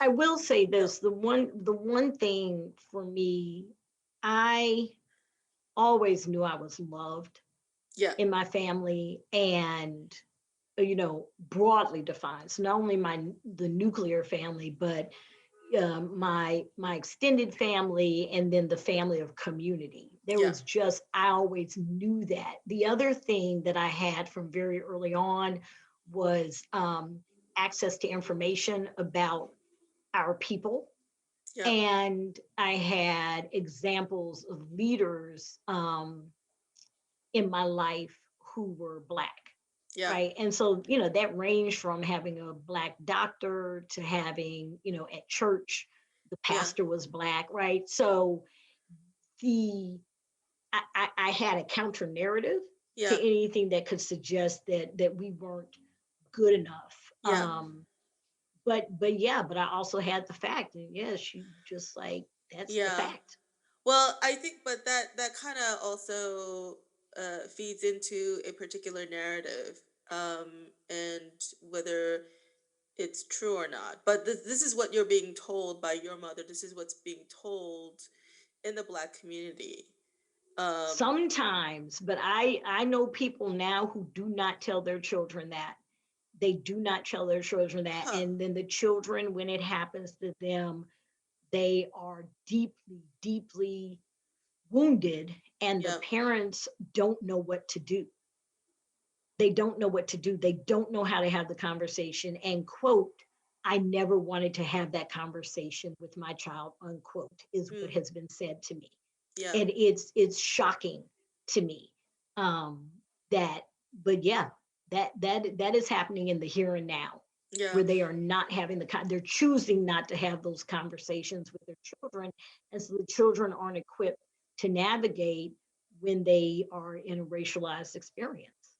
Yeah, I definitely want to get into the whole sort of the larger narratives and the history and all that. So, a couple of things that I've been doing is I've been looking into the history of Black America, going back to the days of slavery, and and actually thinking about this, I had sort of, thinking about this on my own. I had two questions. One is, how and why sort of the racial tensions and the race relations that evolved in America is distinct from other countries. And so the US is not the only country that had black slaves. And Hmm. yet this is how the story sort of took shape. Hmm. And so something is distinct about the US and how it evolved and how the culture evolved and everything else. So yeah, so um, and I'm reading this book. Do you know Thomas Sowell? Thomas Sowell, I think. No. What's the He book? hold on. He wrote this book, Black Rednecks and White Liberals. Um, Interesting. yeah, and he takes a very different kind of approach. The way he, well, we'll get into this next time. So, Okay. yeah, if you do have the time, just kind of like at least Wikipedia him and Yeah, yeah, send me the information and yeah, I'll look that up. yeah. Yeah, Um, I think it would be interesting to look at the impact of the uh, the law and the fact that there are all these like legal um, is built into the system. Like there are a set of laws, right, from the early, I think it's the 1600s, 1500s, where it's built into the very fabric of this country, and it predates the Constitution. Some of these laws about um, Black folks, chattel slavery, things like that. So I wonder, I don't know sort of how it might differ from how Britain handled it. The other thing mm, that might be interesting is if you look at Britain and Portugal, Spain, and a lot of other countries that were involved in the trafficking of African human beings, is I would believe that the majority of those enslaved people were in territories or lands that were not um, that particular country, right? So, mm. did Spain have the majority of its trafficked African people coming to Spain, or were they going to their colonies and the like? Same thing Right, with right, right, Portugal, right? Whereas in America, right. they came, right? Because And America was the colony. Yeah. exactly, and but America brought its own people. No, yeah, Eventually, yes, but before it became an independent country, it was the colony. yeah. And Yeah. so, and then for if you think about for what work purposes those folks were brought here, yeah, it's just so that may be maybe that's the difference. Well, And I think this. Oh, go ahead. yeah. So Thomas Sowell, just reading or I'm listening to the audiobook, um, but listening to his book, um, the approach he takes, he's talking about the culture and where how the culture evolved. So he's not necessarily talking about the slavery itself. Hmm. We can all agree slavery was terrible. It is an Hmm. abomination. It needed Hmm. to be abolished. And eventually it was. And it was abolished not only in the US, it was abolished around the world. The Hmm. entire world at, between I forget what the time frame is, somewhere in the 1800s through 1900s. It spanned over over time period of about 100 years. It took that long. But to put it in context, my Yeah, grandfather was born in the late 1800s. Right. late 1800s, right? My So grandfather was after, born in the 1890s. yeah, so Hmm. after, well, in the middle, well, after the U.S. abolished it, but in the middle of that worldwide abolition, yes. Yeah, I think the last place slavery was uh, illegalized was 1999 or something. It was like 1900 something. It was that late. Probably. Yeah, Yeah, absolutely. yeah. Absolutely. Yeah, yeah. Actually, when I found that, I'm like, wow, that was quite astonishing. Which Um, also kind of goes into why we still kind of broken, right? It wasn't like the whole country said, hey, yep, we got it. We're going to all be done at the yeah, same but time, but right? I think there were a few things that happened in the U.S. that were unique to the U.S., and this is Yes. why I think the race relations and racial tensions that exist in the U.S. is also unique to the U.S. I think we should I think, talk about that next. It's interesting. yeah, I yeah. think that would be very interesting. Well, I think I would say the common narrative that maybe I I will say this. I don't think many Black people would embrace Thomas Sowell's uh, perspective on. I don't know, because it's very different. Anyway, Well, yeah, send it to yeah, me. I'd be interested to see. I will say if I had heard the title of that book from someone I did not love and trust, I would be like, so I I'm gonna say, just listening to it, it gives me another perspective. I'm not sure I agree with everything, but some of it certainly explains some, yeah. a And lot of the one things. thing, it's a Yeah, provocative title. He needs to, so yeah. yes, But I just think he think himself about may be a controversial figure. it. Interesting. Okay, yeah, please. Yeah, I'll look forward to seeing yeah. that. He's definitely in the political spectrum. He's definitely on the right. He's conservative. Okay. Yeah. So Well, thank you. I anyway, appreciate you. yeah, this has been great. It has been. I'm hearing a ringing sound. I don't know if that's transmitting to you, No. but okay, that's good. So it's just on my end. But anyway, so yeah, we've talked it for a really long time, and I'm so happy that it was you who was my guest on the very first episode of my podcast called Beer Cake. The podcast is not about beer. It's not about cake. It's about everything else. But it's some really good beer cake too. So Yeah, thank you. Thank yeah. you. I'm Um, I'm thankful to be your first guest. Thank you so oh much. yeah, absolutely. And we're definitely gonna continue this conversation. You and I, we could schedule it offline. But to everyone else who's listening, thank you so much. And if you listen to the entire thing, oh my gosh, you're amazing. And please do come back, because I'll be talking about other things with other guests. Okay, I Wonderful. guess with that, thank you, thank you. Good night. Thank you and good night. Okay, Bye. bye.